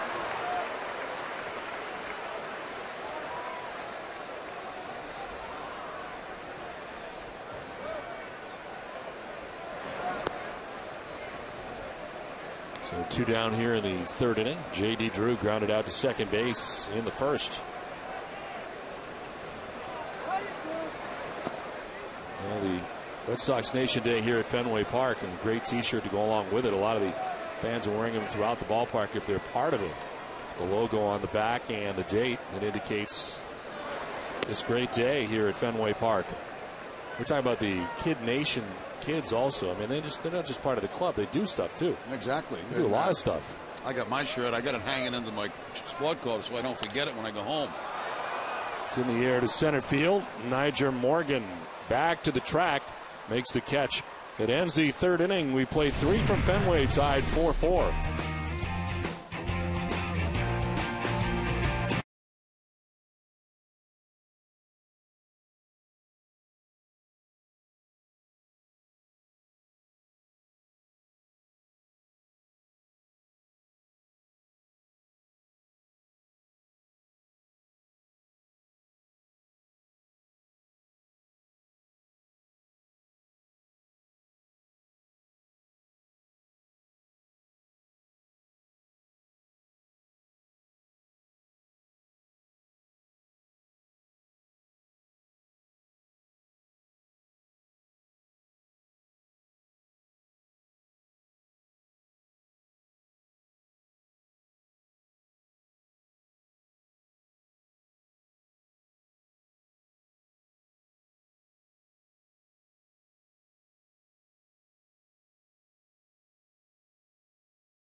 Favorite baseball team anytime, day or night. Flip on your radio onto WEI Sports Radio Network. It's the home for Dennis and Callahan. Heard every weekday morning at 6 and also seen right here on Nesson. Fourth inning at Fenway Park. John Lackey back to the hill.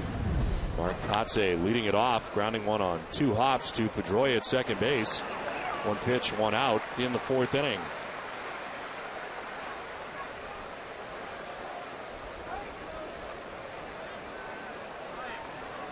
Boston and San Francisco fans have joined forces to cast votes for both teams' players listed on the 2011 All-Star Game ballot. Help send your favorite Red Sox and Giants to this year's All-Star Game by voting up to 25 times at redsox.com/vote. Vote early and often at redsox.com/vote. 1 out in the fourth inning. Jonathan Lucroy struck out swinging in the second inning. Hops one up, foul, back and out of play. Veritek gives chase, but well back into the crowd.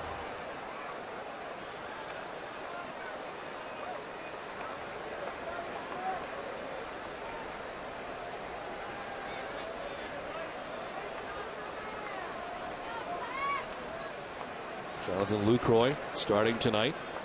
They also have George Kataris, and the Milwaukee Brewers had a chance to visit George before the ball game today. Part of this Brewers team now.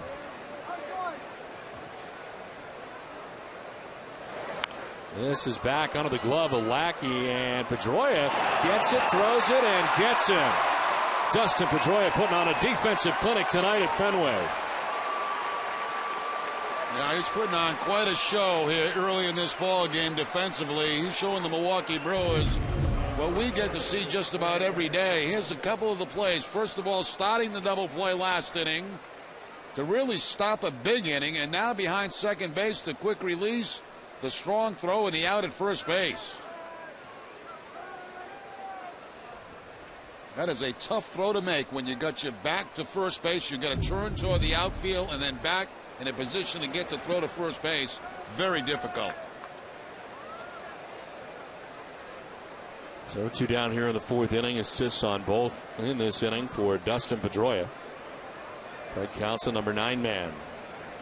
Grounded out to shortstop first time up. Broken bat grounder to first. Adrian Gonzalez has got it. A speedy top of the fourth inning. 4-4 game from Fenway.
brick that becomes part of Red Sox history.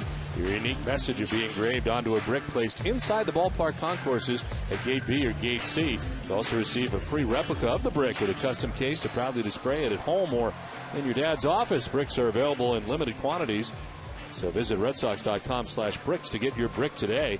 And of course, there's two kinds, the regular size brick and then the oversized brick. Give you a chance to purchase one of the others you saw there. 4-4 game to the bottom of the fourth inning. Jason Varitek, Jacoby Ellsbury, and Dustin Pedroia to bat in the fourth inning. Marco Estrada out of the pen. There's a ground ball right side. Ricky Weeks has got it. And there's one away in the fourth inning. This game is starting to settle down after a lot of offense early.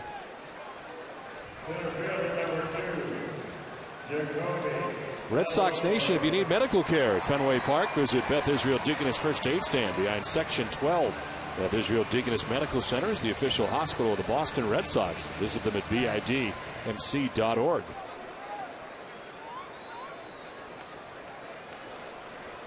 One out in the fourth inning as Jacoby Ellsbury stands in.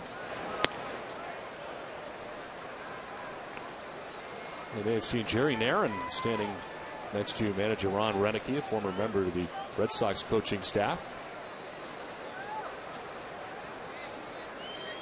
There's Jerry Narron.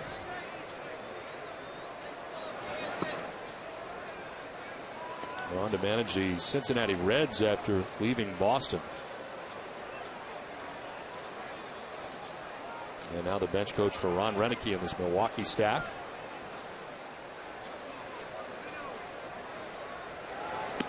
Ellsbury takes a strike over the outside corner, 1-2.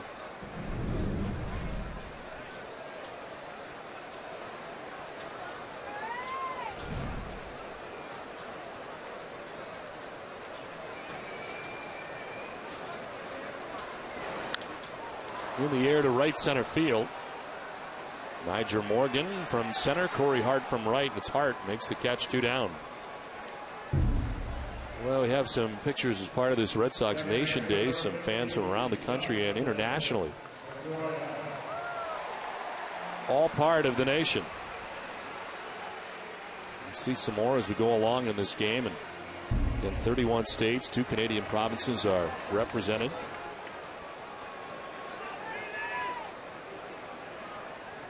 Two down in the fourth inning for Dustin Pedroia, who takes ball 1. They wonder what comes as part of Red Sox Nation. The fan club benefits exclusive ticket offers. Early entry to watch batting practice from the Green Monster on game days. There's a pop-up left side of the infield. Shortstop Craig Counsell puts it away to end the fourth inning. 4 done from Fenway, all tied at 4.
Betsy Gonzalez to help local families by donating $1,000 for every home run Adrian hits this season to select Habitat for Humanity affiliates in eastern Massachusetts.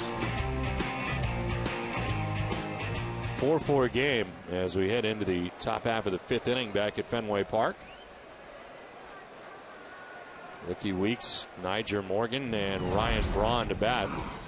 It's John Lackey, who's fresh off his best inning of the night at 1-2-3 fourth. As he misses with the breaking ball for ball one. Changes for the Red Sox. Drew Sutton has come into the game at third base. He just called back up again with Lowry going on the DL, and he takes over for Kevin Youkilis. Mentioned last night Youkilis had twisted his ankle a little bit. Not sure if that is the reason that he leaves tonight. But either way, the Red Sox lose Carl Crawford earlier with a strained hamstring, and now Youkilis has left the game in the fifth.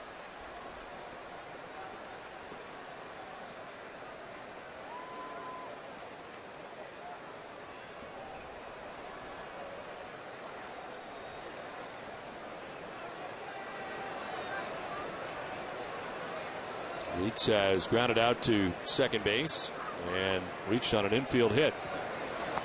Swing and a miss, down 1-2. Fastball by him. Keep in mind as we move along in this game, and if it stays close, the Red Sox are without their closer Jonathan Papelbon, serving the first of a 2-game suspension. It's been reduced 1 game.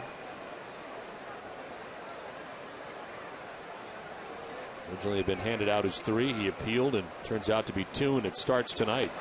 There's strike 3. It is the 4th strikeout for John Lackey, 1 down in the 5th. Now Lackey goes to the slider right here to pick up the strikeout against Weeks. Weeks right on top of the plate. That ball starts inside and picks up the inside corner. It was interesting hearing Terry Francona talk about how he would use Daniel Bard. He said, you know, obviously he becomes our closer, but if the situation arises where that closing opportunity comes in the 8th inning, we'll use him then and then figure out the 9th.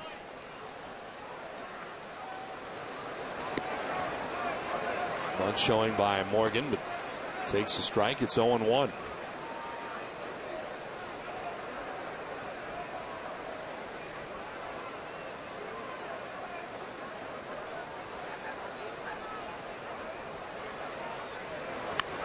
Morgan turns on it, fouls it off.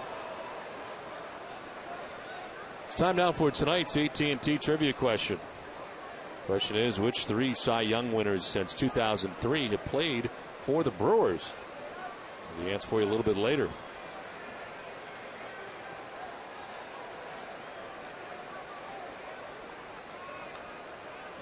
The 0-2 is on the ground to third base. Sutton just into the game.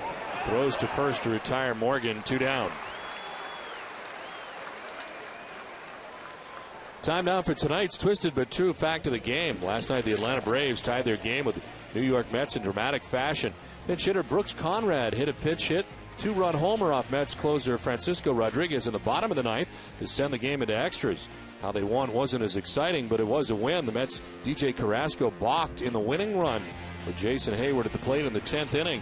For the Mets, it was their first balk-off loss since 1989. The pitcher for that loss was also in attendance last night as the Braves pitching coach, Roger McDowell. Twisted Tea Hard Iced Tea. There's the refreshing hard iced tea. It tastes like real iced tea. Be a little twisted. What an awful way to end the game on a balk.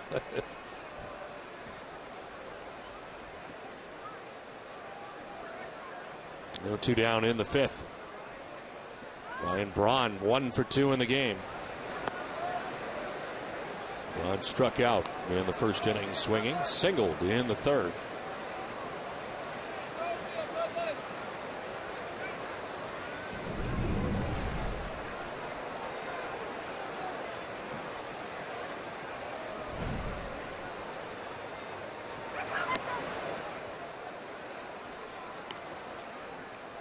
George Kataris, we were talking about him a little bit earlier. Not in the lineup tonight. Returning here with Milwaukee Brewers. Chance to play a little more regularly with the Brewers. Red Sox originally getting him from the Padres in the David Wells deal. As Lackey was about to deal, time call, 2-1.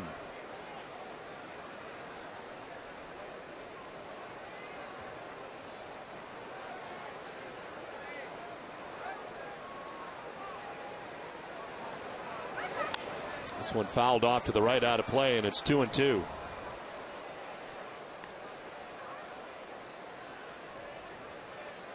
Base hit in the third inning for Ryan Braun extends his hitting streak into double figures, now 10 games.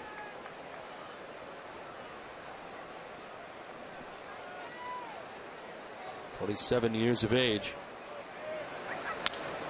Broken bat grounder left side. Sutton cuts it off. His sidearm toss in time. Another 1-2-3 inning for Lackey. 4-4 game from Fenway.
Eastern Bank, commitment, compassion, and love of the game. These are just some of the things Eastern Bank is made of. Find out what we're made of at easternbank.com. Last half of the fifth inning back at Fenway Park. Adrian Gonzalez to lead it off against Marco Estrada, and he takes strike one. Estrada's been in the game since the second inning. Gave up 2 runs in the second. Since then, he's tired 7 batters in a row as he misses away to Adrian Gonzalez.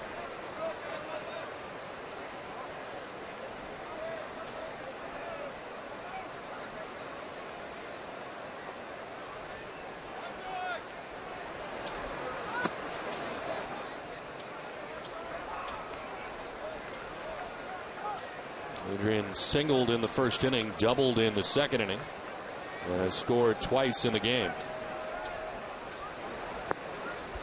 Ball 3, 3-1.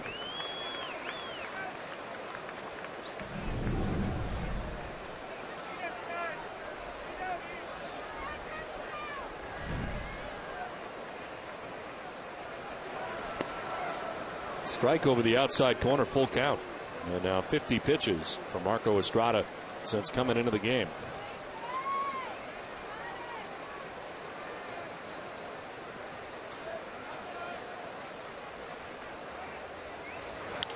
Gonzalez slips one in the air to deep left center field. Morgan going back, looking up, and it is gone. Just up onto the ledge on the monster in left field. Adrian Gonzalez hits his 15th home run, and the Red Sox take a 5-4 lead.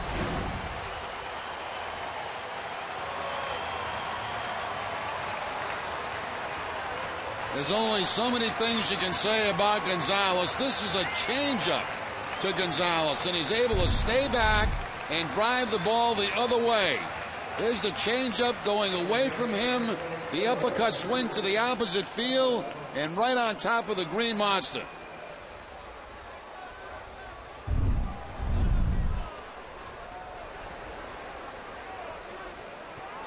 Hess and Hess Express are proud sponsors of the Red Sox and the Red Sox on Nesson. During the 2011 Red Sox season, Hess and Hess Express will donate $500 to the Pediatric Trauma Program at Children's Hospital Boston. This one is out to right, and in comes Hart to make the catch for the first out of the inning. Hess and Hess Express committed to helping the cause. Adrian Gonzalez with 15 home runs now in the year.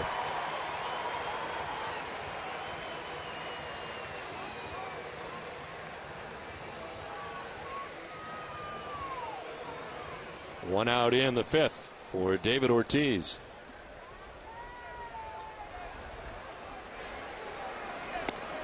David takes strike one over the inside corner. Struck out looking his last time up. Doubled to drive in a run in the first.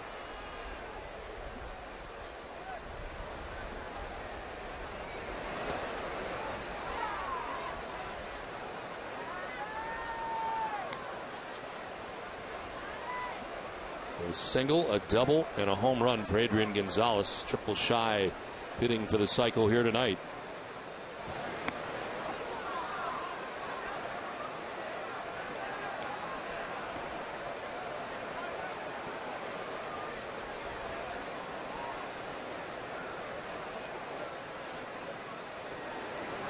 Ortiz grounds one off the pitcher and by the shortstop count, he gets into right, and Ortiz is on. Strada got a piece of it, changed the direction, and David Ortiz has his second hit.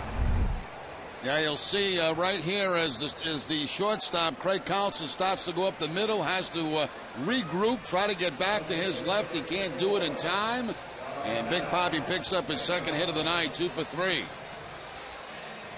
Strada upset that he didn't make that play himself. It was one of those high bounces that are a little bit easier for pitchers to make.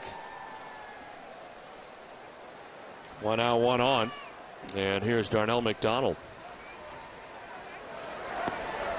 In there for strike one. Darnell pinch ran in the first inning for Carl Crawford, who left with a left hamstring strain.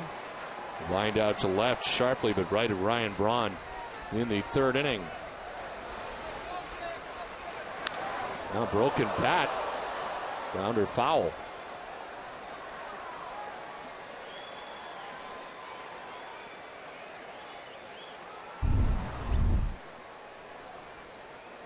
That shot down that third base line and fielded down there by Tim Bogar, the Red Sox third base coach.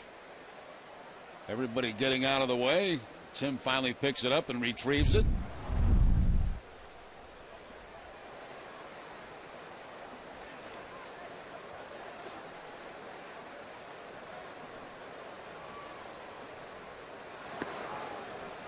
One and two now to McDonald. Getting started with a home run by Adrian Gonzalez. Kevin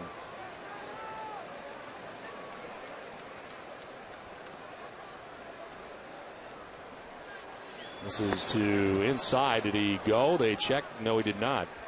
Drew Sutton fly to right. Ortiz reaches on the base hit. The infield, and now Carl Crawford, who's out of this game with a left hamstring pull, has Darnell McDonald in it and batting for the second time. 2-2 the count.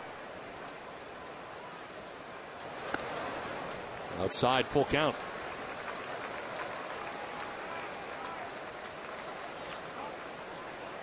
McDonald had been down 0-2.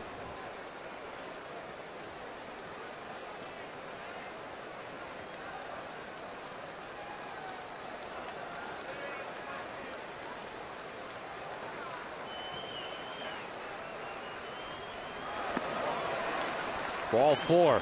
Ortiz was running, but it's ball four to Darnell McDonald. First and second now with one down.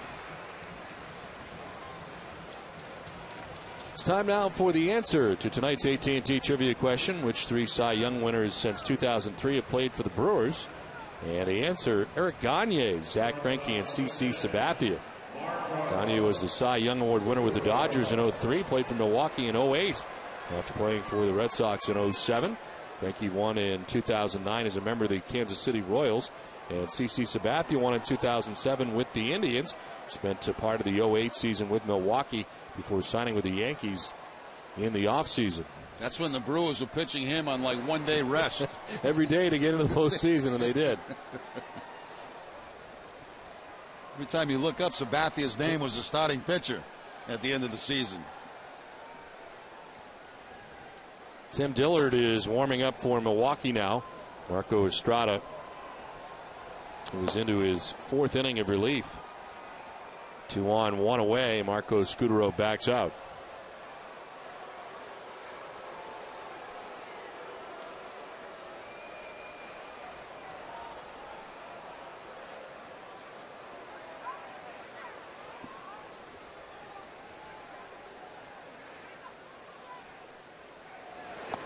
Outside 2-0.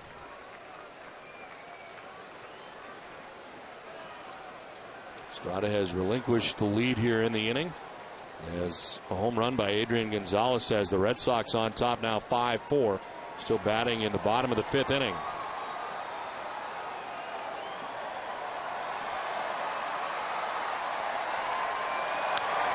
Is hit on the ground to second base. Weeks will go to second for 1, on to first for 2.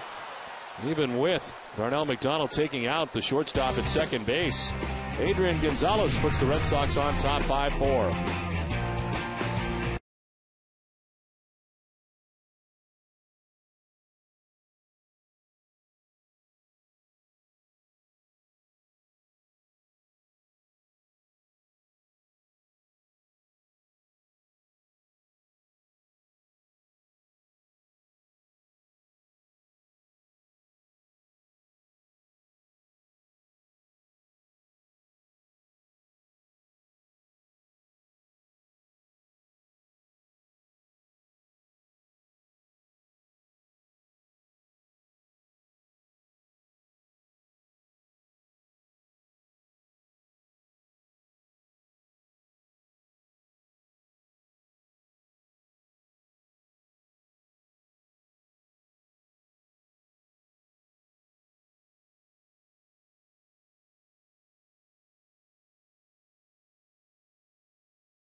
For Ness and Daily, presented by Sunlight Financial.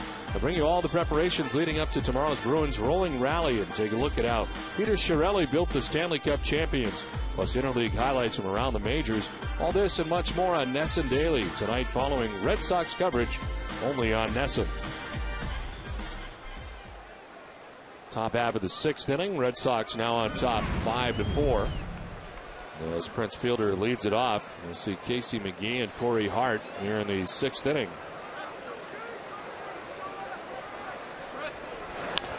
Fielder with his shift on. Sutton's got it and throws him out for the first out of the 6th inning. I want to remind you that tomorrow night, following Red Sox first pitch, to join us for Red Sox Game Day Live, presented by Uno's with TC and Peter at 6:30. Red Sox continue their series with Milwaukee as John Lester tries to be the first pitcher in the majors to reach 10 wins. Plus, the Boston Globe's Michael Vega will have the latest news and notes from the Red Sox clubhouse. Our live coverage begins tomorrow at 6, only on Nesson. 1 out in the 6th inning. Casey McGee sends one to right center field. Back goes Ellsbury to make the catch. 2 down. It's 10 in a row now, retired by John Lackey. And there's 2 down in the 6th. Some more by Red Sox Nation pictures. It's part of Red Sox Nation Day here at Fenway Park tonight. The 2007 ring there. And of course, Darnell McDonald visiting with the Haskins family.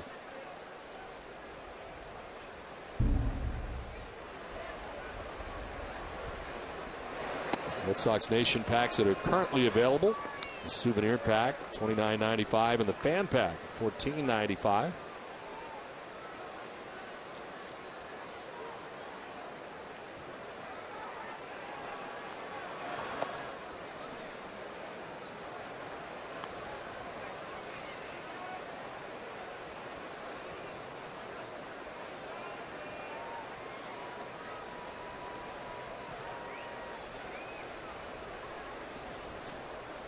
On a strike to Corey Hart. Breaking ball fouled off to the right, out of play. 1-2. Andrew DeSanti throwing out the first pitch from Torrington, Connecticut. Randomly picked.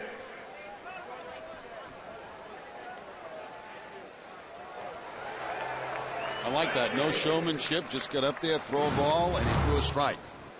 Don't think, just throw. This one is fouled off. Kevin Youkilis leaves the game with stomach illness, so it is not the ankle that he twisted in last night's game.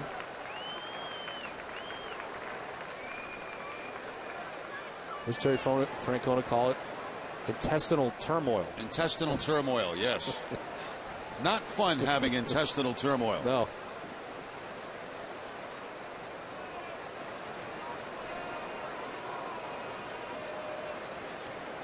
One, two to Hart. He's in the dirt. 2-2. Now, what to say his name? I almost called him Tony. There's been a few. There's been umpires that have called him Tony. Tony Francona. Really want to get him going? Call him Coach Tony. 2-2 pitch. Is tap foul. Still 2-2.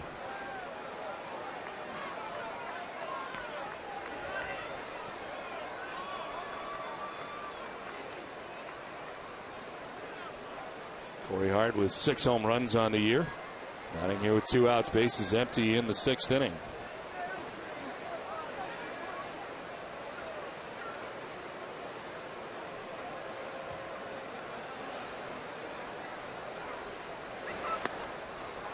Ball 3, full count.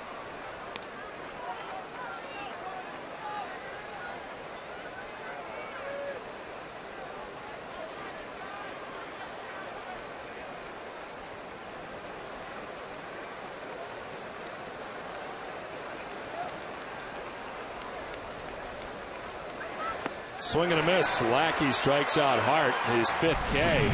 Retired 11 batters in a row. 5-4 Red Sox on top.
and breaking them down. Now you can catch Terry Bradshaw with his Why Not Your Best philosophy at MGM Grand at Foxwoods on Sunday, July 24th.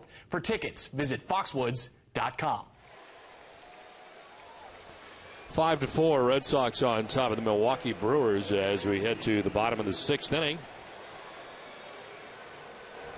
The pitcher on for the Brewers, Daniel Herrera, is in the game. In 24 appearances at AAA, 0-4 with a 3.14 earned run average. 270 opponent batting average. No decision last time out against Chicago, which was yesterday afternoon. Herrera making his Brewers debut yesterday, went 2/3 of an inning. Called from AAA Nashville following Wednesday night's game, claimed off waivers from Cincinnati.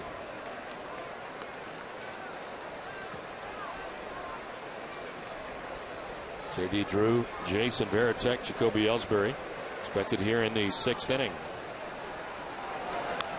Grounder foul.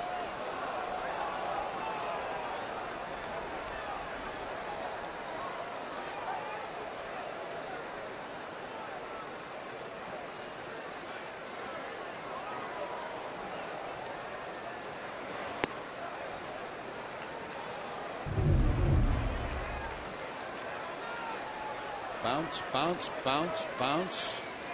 And then the scramble for it. I don't know who gets it, but that guy's disappointed.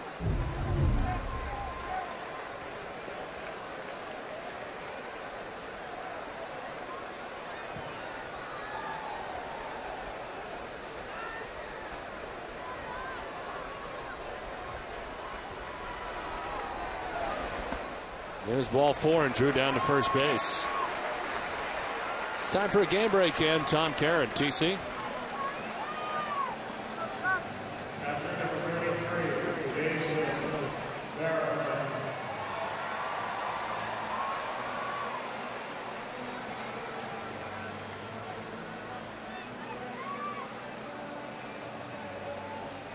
All right, TC, thanks very much. We always go across all the interleague games. Jerry picks out his favorites of the night when we look out to the scoreboard out there. Any jump out at you tonight that you're particularly excited about? You know, I haven't really checked it out. I'll have to look at it a little more closely.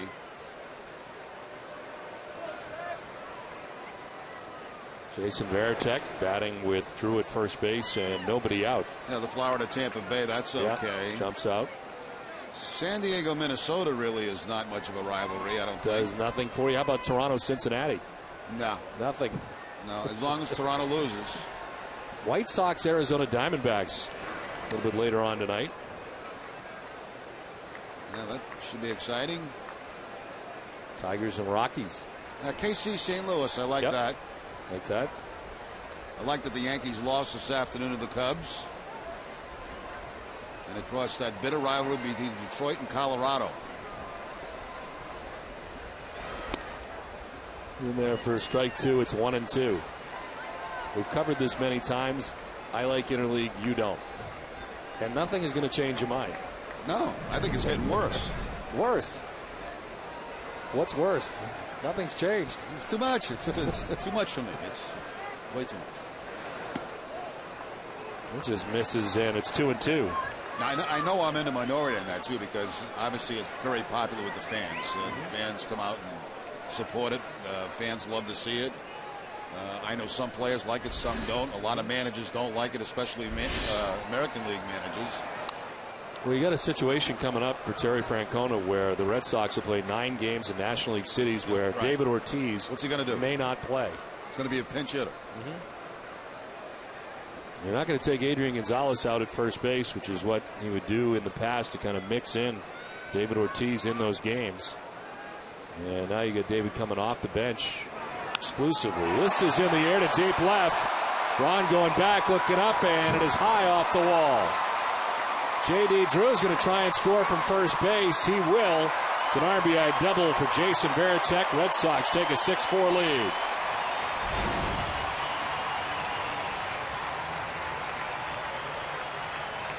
Well, we made the comparison the other night how Red Sox catches, right around the middle of the pack in the American League as far as offensive production, the combination of Saltalabaki and Varitek. ranking 6th basically in the league in a lot of offensive categories. Veritek taking that off the wall, drives in a run. That's his 14th RBI of the season.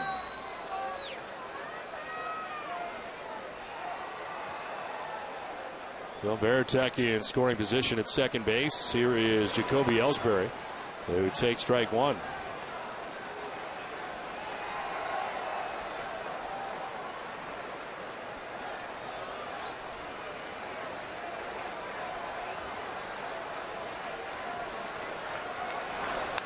On the ground to first base, Kotze looked at third, thought about it, and tags the bag for the first out, the shore out near the 6th inning. Veritek takes third. Arbor Coat exterior stain by Benjamin Moore, a revolutionary waterborne stain that outperforms the best oil-based stains on the market. Find Arbor Coat at your local Benjamin Moore retailer.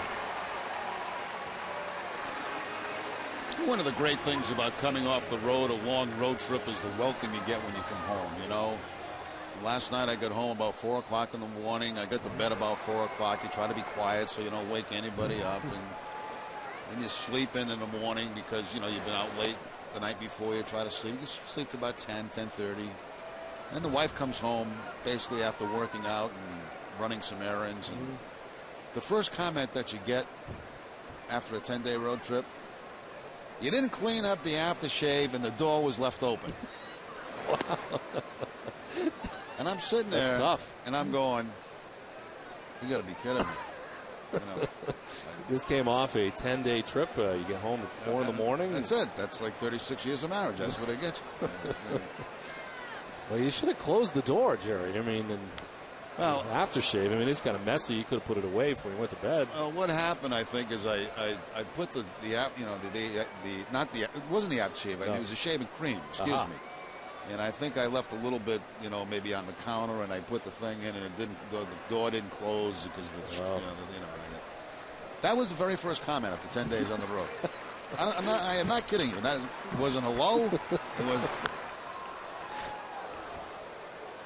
You don't think she was disappointed that you were back, right? I mean, it's not that. Oh, probably so. No, life is much easier when I'm not around. There's no question. I'm the first to admit that.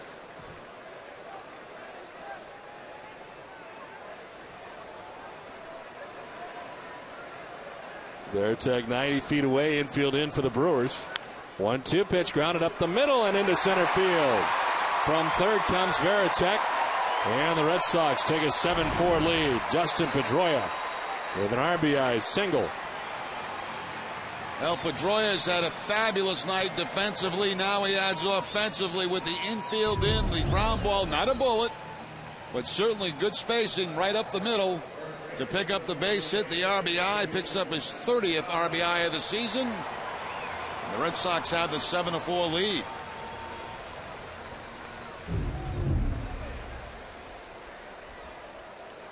One out, Pedroia at first base, and Adrian Gonzalez has had quite a night. Gonzalez takes strike one. Singled and scored in the first, doubled and scored in the second, then homered to left center field in the fifth.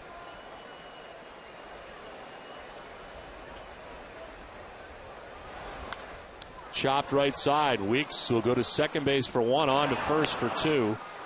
And it ends things in the sixth inning with the Red Sox tack on two more, take a 7-4 lead.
7-4. Red Sox on top of the Brewers now as we head to the top half of the 7th inning. Mark Kotsay leads it off and takes ball 1. John Lackey has retired the last 11 Milwaukee Brewers he's faced in the game. He's got Kotsay twice tonight. Wants to pop out and wants to ground out to second base. There's a strike, 1-1.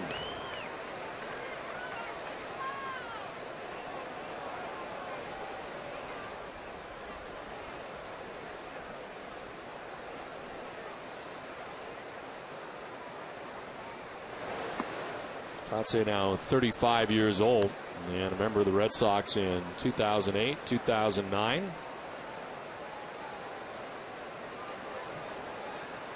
It's with the Chicago White Sox last 2 seasons. This is on the ground to second base.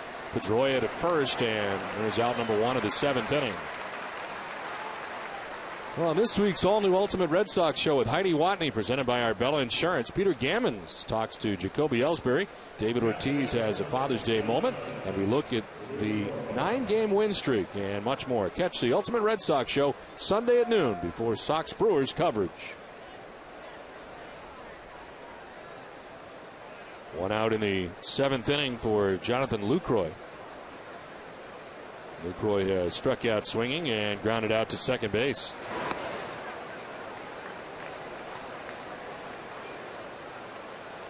Pitching line brought to you by Ace Ticket. 6 1/3 for Lackey, 4 runs, 7 hits.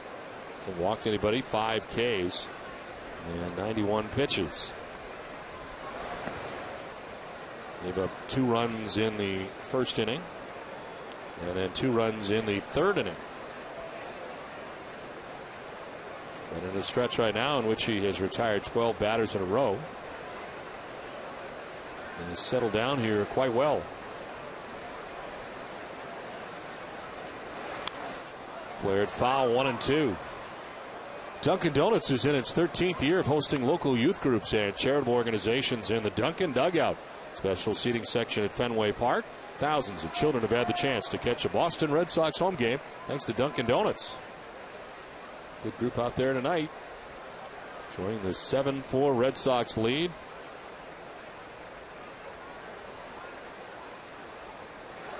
Lucroy grounds one to shortstop. Marco Scudero's got it. And there's 2 down here in the 7th inning. A couple of pitches that have helped Lackey in this outing have been his slider and his changeup.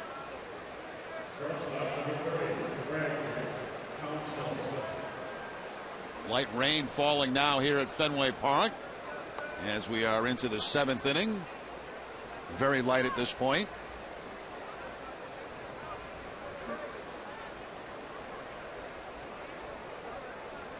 Craig Counsell stands in.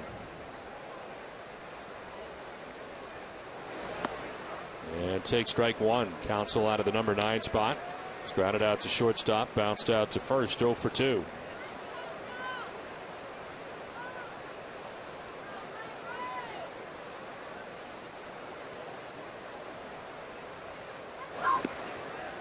That's in there for strike 2, 0-2.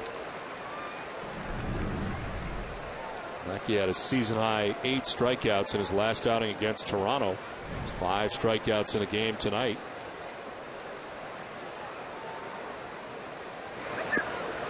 It's down and in, 1-2.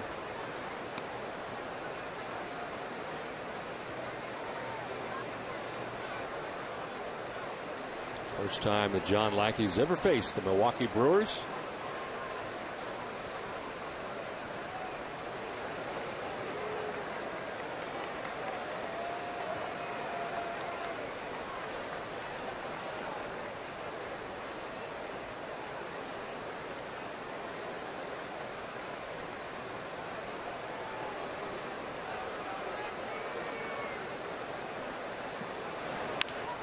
Chopped right side. Pedroia at second base. Fields and throws to end the top of the 7th inning.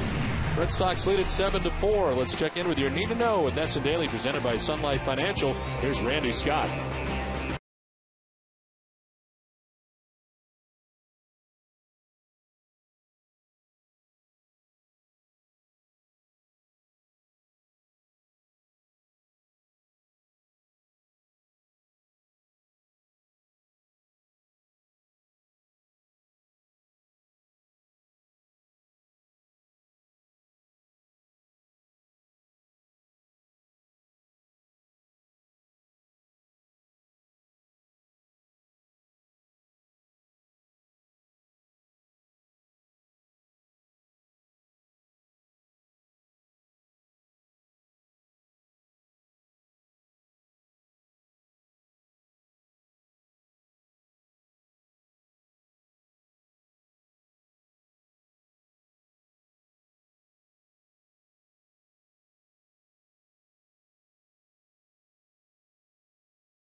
the game here tonight, not working clearly at the moment.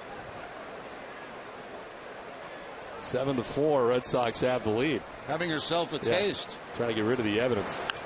This is out to right center field. Headed for the gap. It gets down and rolls. Drew Sutton is headed for second base, and he'll stop there. The double that starts the bottom of the 7th inning. Now Drew Sutton coming in the ball game, replacing Kevin Youkilis, who have a stomach bug. Takes the ball to the opposite field, finds that gap in right center field, and has a leadoff double here in the bottom of the 7th. Drew Sutton, of course, just called up today. Jed Lowry put on a disabled list.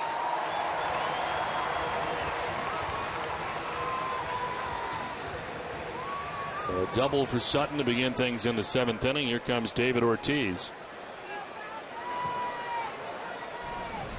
Daniel Herrera gave up 2 runs in the 6th inning. And a double play ball to get out of any further trouble.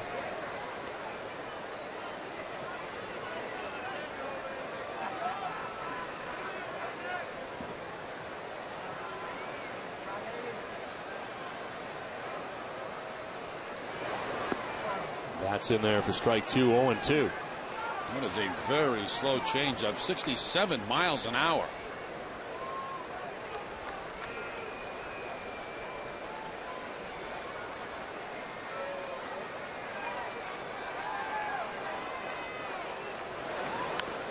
This one tapped foul, 1-2. Covidien, a global healthcare products company, is a proud sponsor of the Red Sox Foundation, helping to address health needs in our communities. And Dillard had been up earlier, is back up again. 0-2 pitch to David Ortiz. Is to center field. In comes Morgan. Won't get there. In for a hit. Sutton will take third. And Big Papi has his 3rd hit of the night. A double, a drive, and a run. Now back-to-back singles by Ortiz. Again, it looks like that changeup stays down, actually below the knees, and Ortiz just golfs in the center field for the base hit. Ron Renicky coming out. Dillard ready in the pen. Darnell McDonald will be next, and there will be a pitching change. Score is 7-4, Red Sox on top.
(7-4) Red Sox on top of Milwaukee.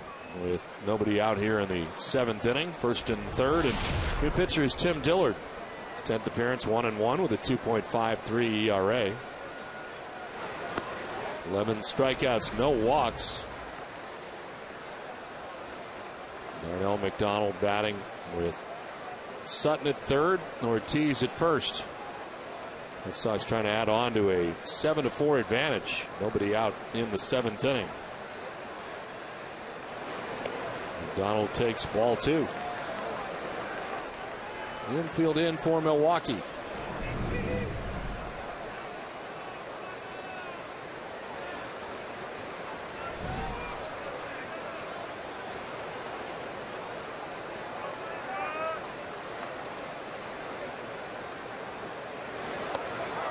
There's a strike, 2-1.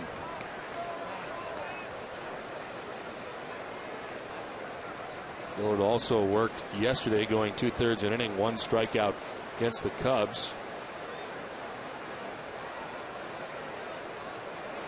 He's called up, took the roster spot of injured Brandon Kinsler. 2-1 is a swing and a miss, and it's 2-2. A little bit nasty on right hand as he drops down to the side with that slider. And had Darnell McDonald going fishing for that one.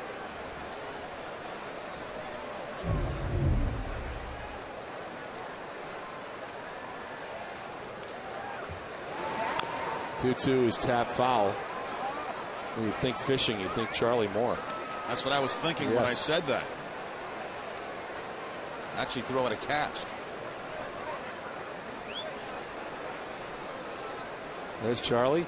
I'm reeling him in right now. I'm bringing him in right now. He's not moving.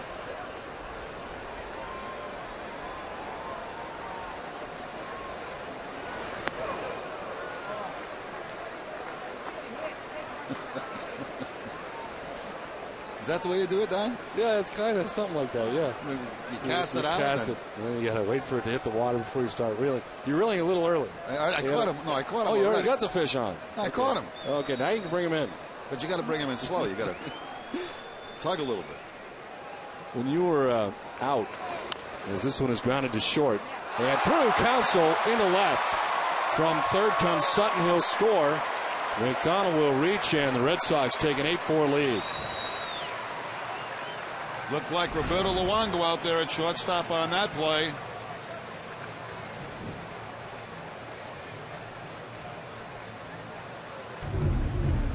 Red Sox get a gift run here. Ground ball to the infield of Luongo. And right there, the Red Sox pick up another run.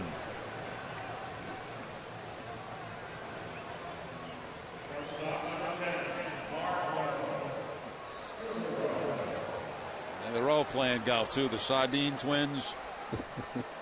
It's Sunday. Henrik Sardine. 2 on, nobody out. Scutero drops the bunt down. Dillard's got it. Throw is in time for the first out of the inning. On to 3rd goes Ortiz. McDonald to 2nd.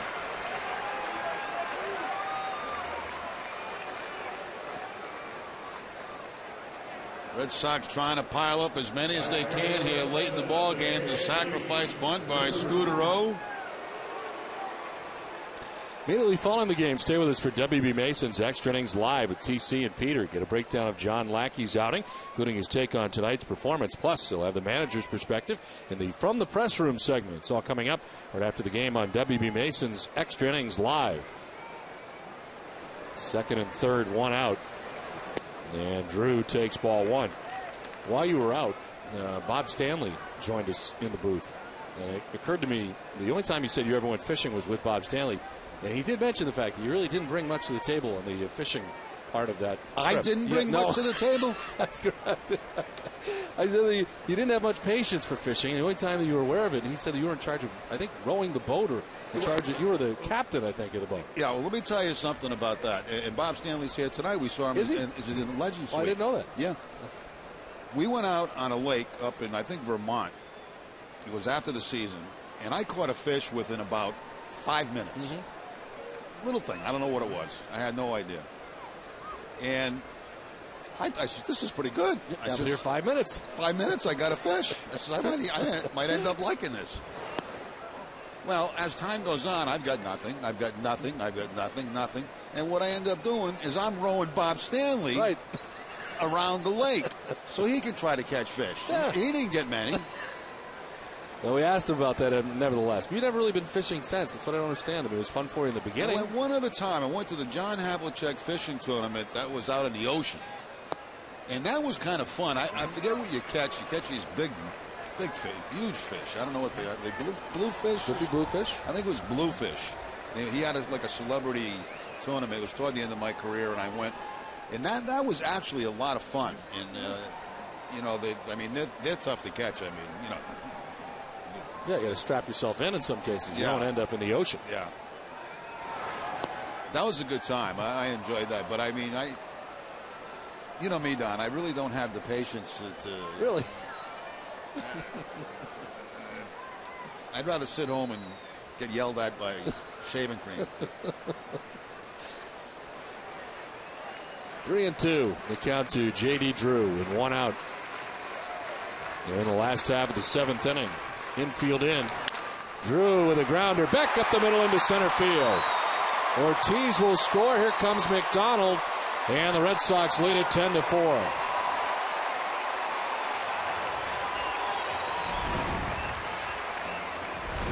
Well, the Red Sox piling it on now in the 7th inning. J.D. Drew picks up his first hit of the night, drives in a couple of runs. That sidearm delivery, much easier for left-handers to handle than right-handers. Drew back up the middle, and 2 RBI for J.D. Gives him 17 and 18 on the season.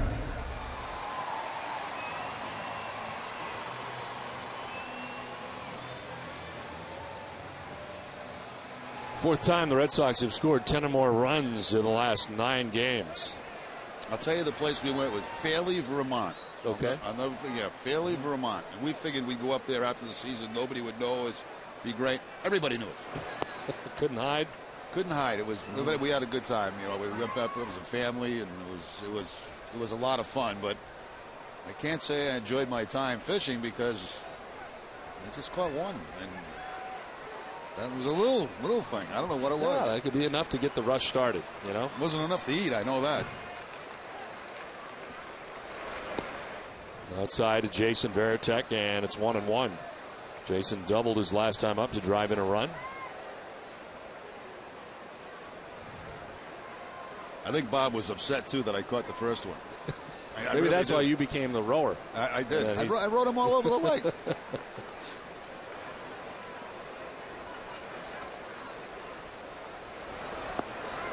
In there for strike 2, 1-2.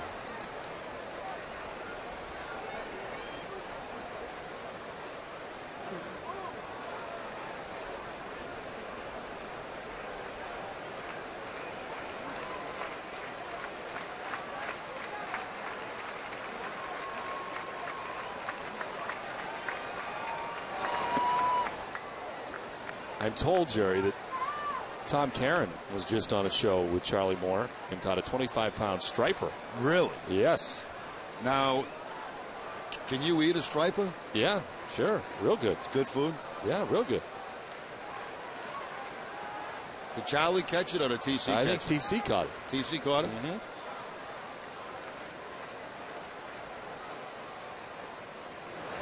Swing and a miss. Varitek strikes out. 2 down in the 7th inning. First strikeout for Dillard. TC to me seems to be an outdoor guy. You know, a guy who likes to fish, likes to wears a lot of flannel, hike, stuff like that. Yep. He likes the outdoors. A lot of Charlie's friends are. There's a lot of them. First of all, second of all, they like.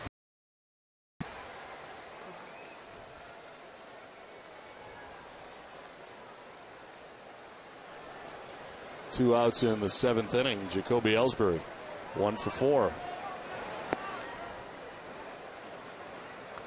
TC says that Charlie caught more fish, 4-3, but TC caught the biggest fish. So which do you want, more fish or bigger fish? If he could guarantee me I could catch 10 fish, I'd probably go on the show. He could do that. But I'd have, how many days would I have to do? It'd be over the course of a weekend. I don't have that kind of time.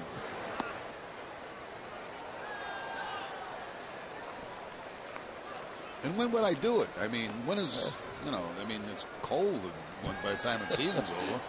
Well, you could do it during the season. You know what I can't understand? Mornings? I just don't get is ice fishing. That's a little tough because it's cold. No, you build a hut, sit there with a little hole in the ice. 1-1 is grounded up the middle.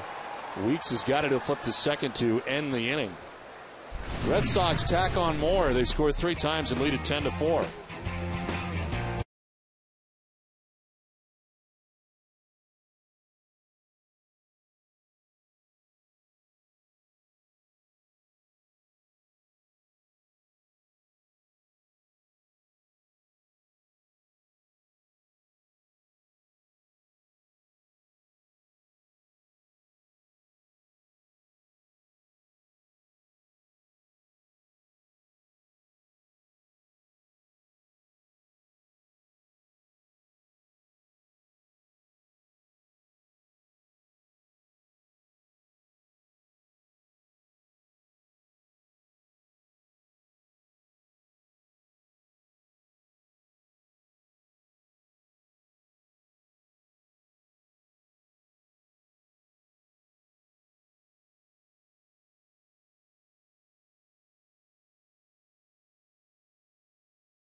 Insurance, Amica Insurance is not just how you covered, it's how you treated. We'll take a look at 3 of the 5 strikeouts for John Lackey in the ball game tonight. Curveball for 1, cut fastball for another, and another cutter. 10-4. Red Sox on top now. They scored 3 more in the bottom of the 7th inning. Ricky Weeks hits a fly ball out to deep right. Drew going back and over. And J.D. makes the catch for the first out of the 8th. Action in the pen, Tommy Hotteby and Matt Albers. Lackey about to throw his 100th pitch of his outing. Talking a lot of fish, and there is the 25-pound striper. Wow. You think that's 25 pounds, Doug? I don't want to doubt it. I'm going to say yeah. Look at TC, though. He is all about outdoorsman. It's a man's man.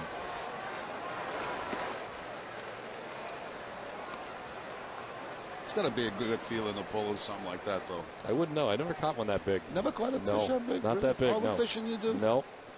I'm more of a freshwater bass fish. You do you keep your fish and eat them? Or? Not a lot. Bass are kind of bony, so. You don't like that? No, but it's great to catch them. But I'm a catch and release guy.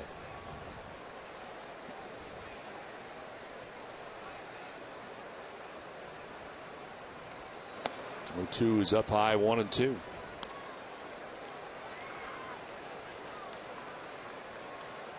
Our director, Mike Narachi, once took me out deep sea fishing, and we almost didn't make it back. Really? Yes.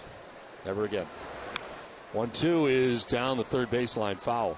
Did he wear his captain's hat? Yes, he did, as a matter of fact. He ended up stalling the boat on the way back in. Yeah. That's what he said anyway, but all of a sudden he went into panic mode trying to get to the motor. And we almost went into the marina and hit some other boats. Really? Yes. It was my only experience with our great director, Michael Narachi. Never again. And we didn't catch any fish, I don't think, either. Maybe one. Oh, that's right. We caught one. 1-2 is fouled off. Not a good fishing talk tonight, eh? Yeah, we've got great fishing talk.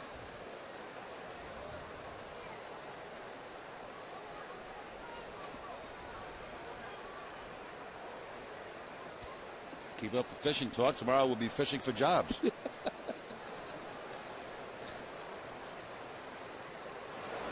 1-2 is on the ground foul.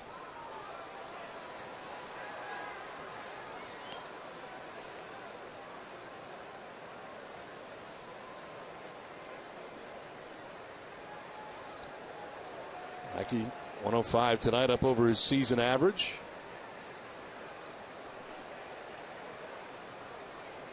$15 in a row, retired by John Lackey. 1 out in the 8th. 1-2 to Niger Morgan. Grounds it foul. Hangs at 1-2.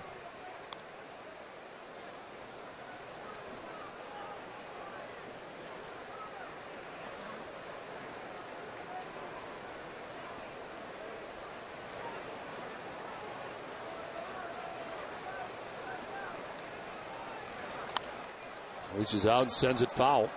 Back into the grandstand. Still 1-2 to Morgan. 9th pitch of the at-bat coming up. He's fouled off 5 in a row.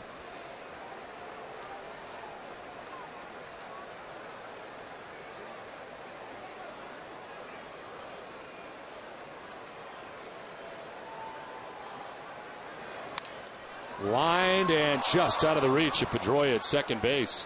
Ellsbury over from center to grab it, but it's a 1-out single for Morgan, and it breaks up a string of 15 in a row retired by John Lackey. Yeah, great stretch by John Lackey to quiet this game down for the Boston Red Sox.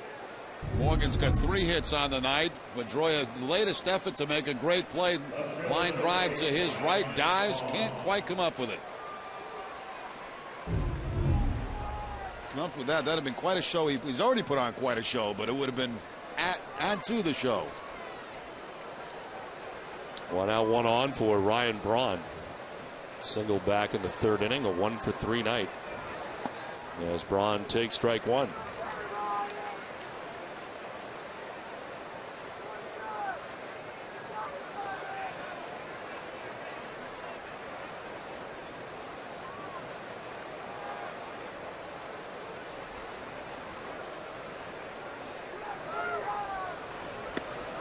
That's in there for strike 2, and it's 0-2. Just one more question on fishing, and then I'm going to completely drop it. But when you catch a fish and you got the hook in its mouth, yes, and you pull the hook out and you throw the fish, doesn't that hurt the fish? I guess it's possible. I haven't really talked to the fish about it, but I would imagine that it stings a little bit. Then it heals up and they're all right. Yeah, they heal real fast. In from center on the run is Jacoby Ellsbury trying to make it 2. And they do. Ellsbury makes the catch and then throws out Morgan at first.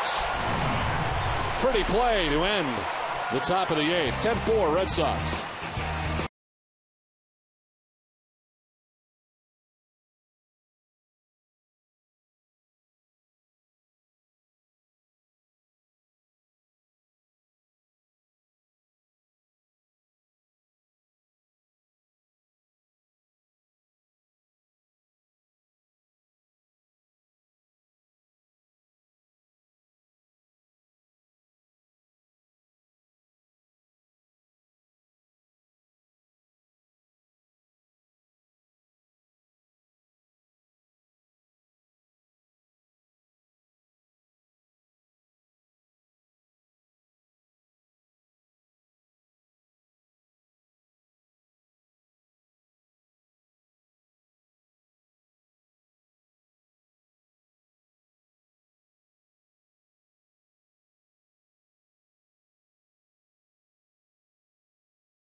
Xfinity. Red Sox scored 2 in the first inning. David Ortiz would double in the first, and it will score Adrian Gonzalez. Red Sox able to tie it up 2-2 at the time. Then they get back to business in the second, would take a 4-2 lead. Kevin Youkilis, before leaving the game, had a single to drive in a pair. Left with his stomach illness mid-game, and Adrian Gonzalez adding to his home run total with his 15th of the year. That led off the 5th inning. Red Sox go on to score 2 in the 6th, 3 in the 7th, and have a 10-4 lead as they come to bat here in the bottom of the 8th inning. So the Red Sox finishing up a road trip in which they won 8 out of 9 games. They come back here to Fenway Park, starting inter-league play once again, and it started well. Dustin Pedroia starting the bottom of the 8th.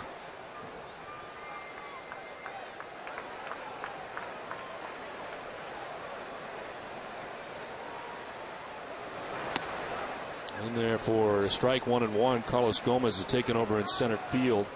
Jerry, do you think that's a product of Nigel Morgan kind of falling asleep and not getting back to the bag at first?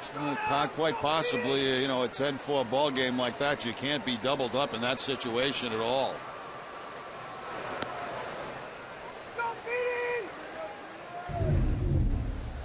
Got to be absolutely sure that this ball drops in. You can see Morgan hanging out towards second base. Ellsbury gets it, but he was too far towards second base to get back in time.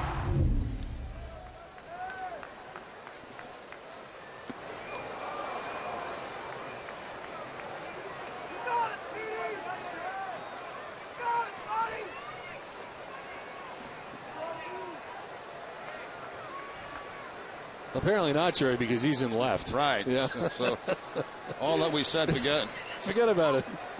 It's good stuff, though. Forget about it. 2-2. It was a swing and a miss. Pedroia strikes out.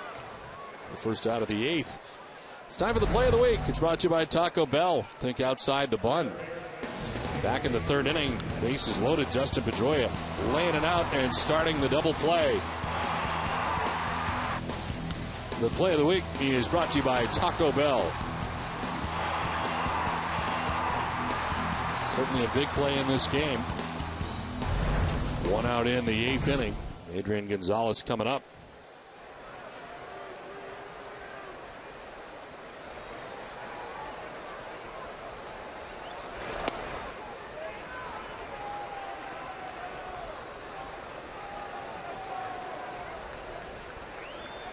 The play was so bad that it got moved to left field.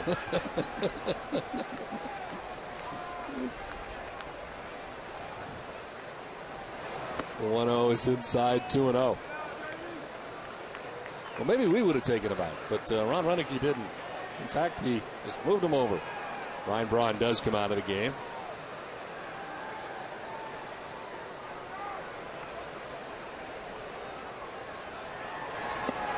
Adrian takes a pitch outside, 3-0. Don't forget, coming up immediately after the game, stay with us for WB Mason Extra Innings Live. It's all the post-game coverage you'll need right here on NESN.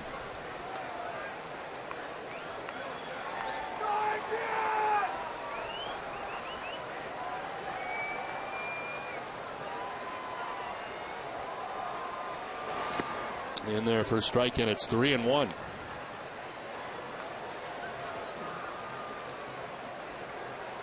Three-hit night for Gonzalez, single, double, and a home run. Got it into a double play last time up.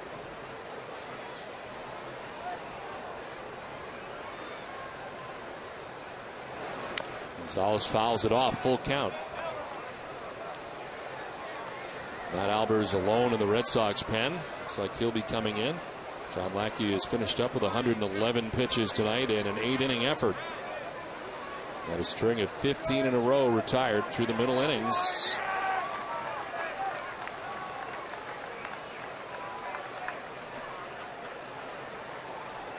Three-two pitch to Adrian Gonzalez. Outside, ball 4. He walks him. 1-out walk. Boston Red Sox baseball on NESN is brought to you in part by Eastern Bank, awarded highest customer satisfaction in retail banking in the New England region 2 years in a row by J.D. Power and Associates. Find out more of what we're made of at easternbank.com. One out in the 8th. Adrian Gonzalez at first base now. And here is Drew Sutton.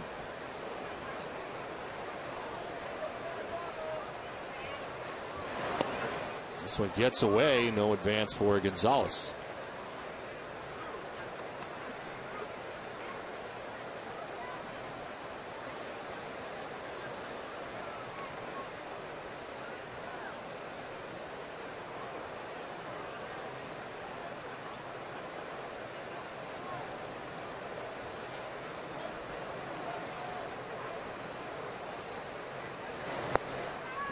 Two and 0.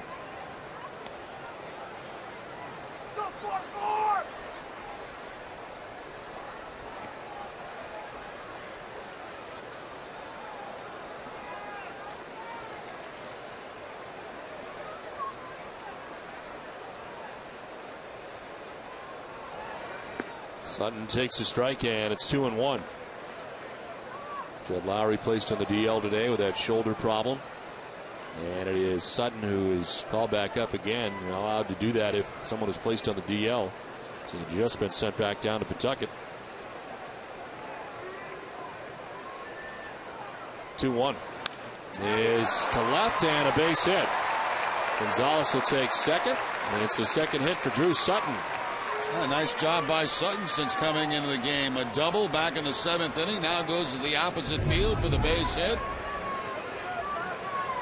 Again, that's a good way to approach those sidearm sinker ball pitches. Think about the ball down and away and don't try to pull it. Go with it to the opposite field. Sutton has hit at .324 in a Red Sox uniform this season. And it's 2 on, 1 out for David Ortiz. David with 3 hits in the game, a run driven in.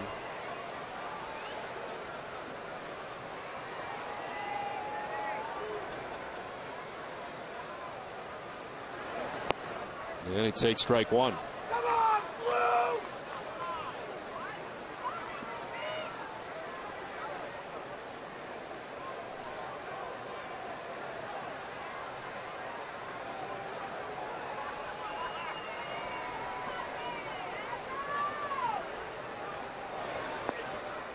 There's strike 2, 0-2. Breaking ball that time from Dillard. Came into the game in the 7th inning. So far he's been charged with 1 run. Markham, the starter, gave up 2, not part of the decision. Marco Estrada then came in, gave up 3. He is on the hook right now for the Brewers. This one gets away from Lucroy, and everybody will move up. Gonzalez to third, Sutton to second. Tried to break off that big slide as you Big Poppy, but too far inside. Lucroy could not quite get to it to knock it down. He does get some leather on it, just a little bit. The 2 men go into scoring position for the Red Sox.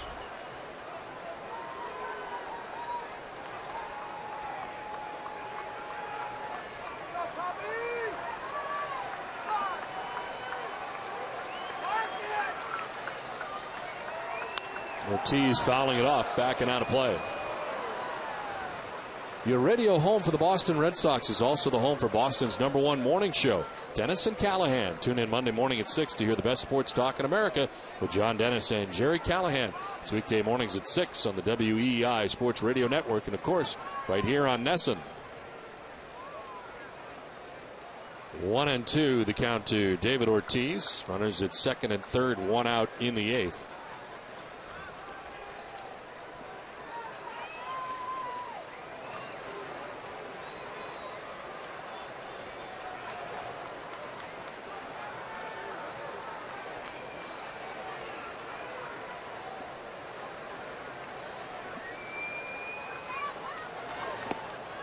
Ortiz takes ball 2, 2-2.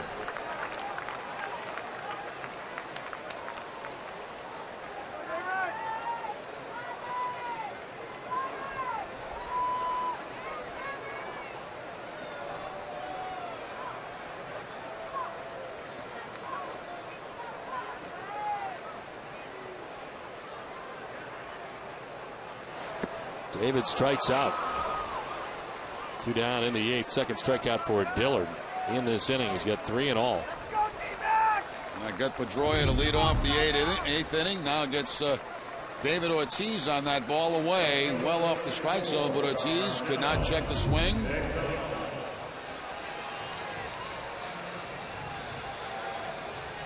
Two down for Darnell McDonald. Came into the game to pinch run in the first inning. Carl Crawford had to leave with a strained left hamstring. Darnell was in the starting lineup last night, started in center field. And a swing and a miss for strike one.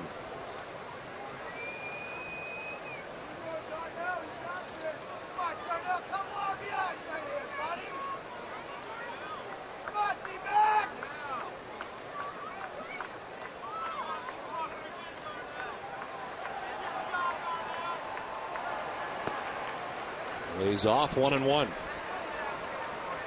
Matt Albers warming in the pen still for the Red Sox, getting ready for the ninth.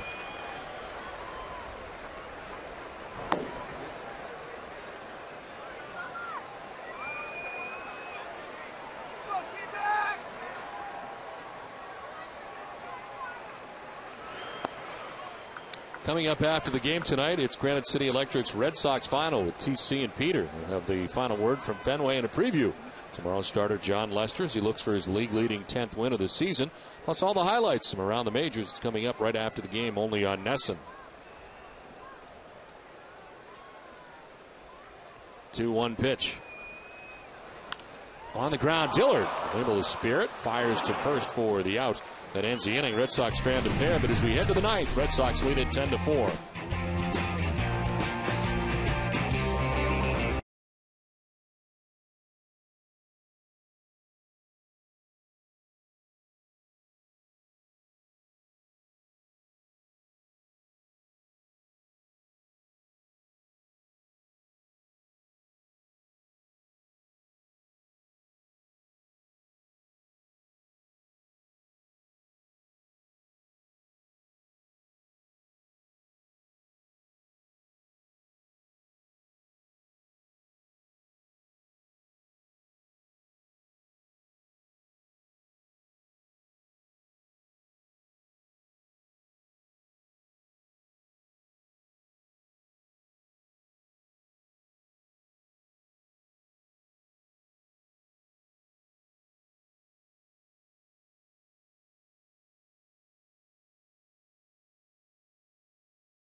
Modeling an entire bath. Do what the Red Sox did. Turn to Frank Webb's Bath Centers, the showrooms of FW Webb. Find a showroom near you at frankwebb.com.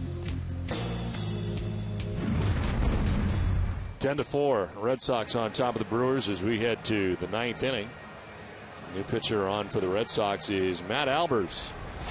21st appearance, 1-3 with a 3.38 ERA. 24 innings. He's got 22 Ks. Well, it's hitting at 242 against Matt Albers. Comes in for John Lackey, who went the first 8 innings. 8 hits, 4 runs, didn't walk anybody, struck out 5 through 111 pitches. Prince Fielder leading it off here in the ninth as he takes strike one. Fielder with 2 hits in the game, a double in the first inning, single in the third. He grounded out in the 6th inning.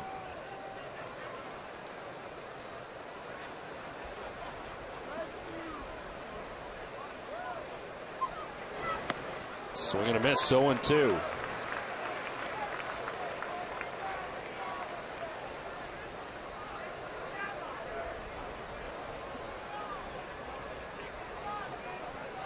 Tonight marks the second time that John Lackey has gone 8 innings this year. He did it at Oakland back on April 19th as well. 0-2 is in there for strike 3. 1 down in the ninth. A nice comeback fastball there by Matt Albers. Starts it inside. Two-seamer picks up the inside corner.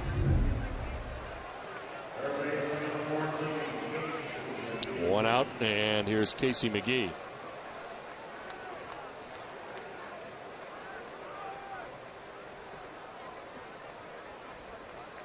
McGee with a single back in the first inning with 2 outs to drive in the first 2 runs of the game.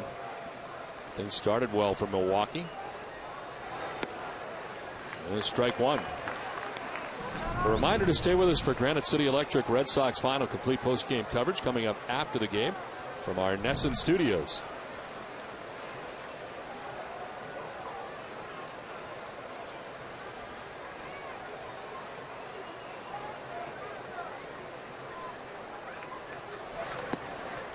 One and one.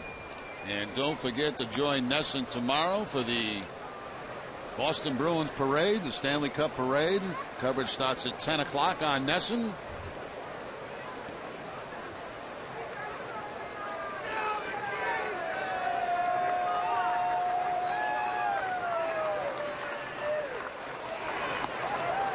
In there for strike 2, 1-2. And after that, take a little break and then come back and watch us at night. John Lester will be on the hill here tomorrow night against the left-hander Randy Wolf. So a matchup of lefties. Lester looking for his 10th win of the year. He's 9-2. Randy Wolf 4-4. 1-2 is low. 2-2. We'll look at the full schedule tomorrow. Canadiens Bruins Game 7 replay at 8 a.m. Bruins rolling rally live starts at 10. And in between, Jerry, you'll be able to see the Flyers and Bruins Game 4. Red Sox first pitch gets underway at 6. And all of our Red Sox coverage through the rest of the night tomorrow night. 2-2 is strike 3. Matt Albers with back-to-back Ks in the ninth. Albers, goes inside the fielder to outside to McGee. Back-to-back strikeouts here in the ninth inning.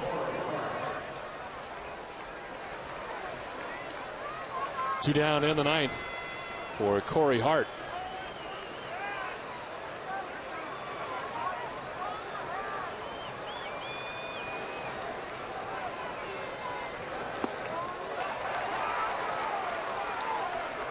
Boston Red Sox baseball on Nesson is brought to you by Southwest Airlines, Kia, Dunkin' Donuts, and by your New England Mazda dealers. 2 outs in the ninth inning. Corey Hart down in the count 0-1 as he looks at a pitch outside 1-1.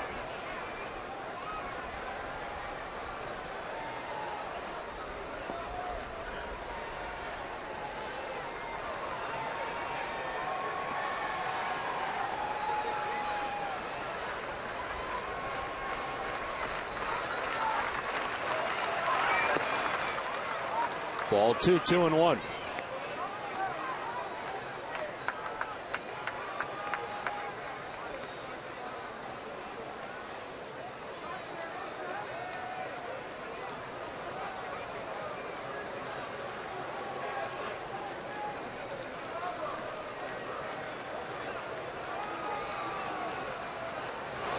Hart lines out to third. Sutton with the grab that ends the game.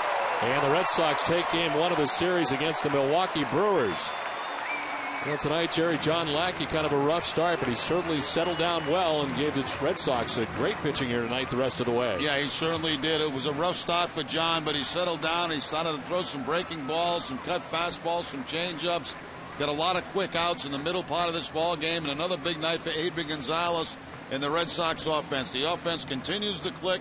How about the defensive night for Dustin Pedroia? Quite a night here tonight as the Red Sox are able to grab their victory, their 42nd of the year. They're now 42 and 27 with the win.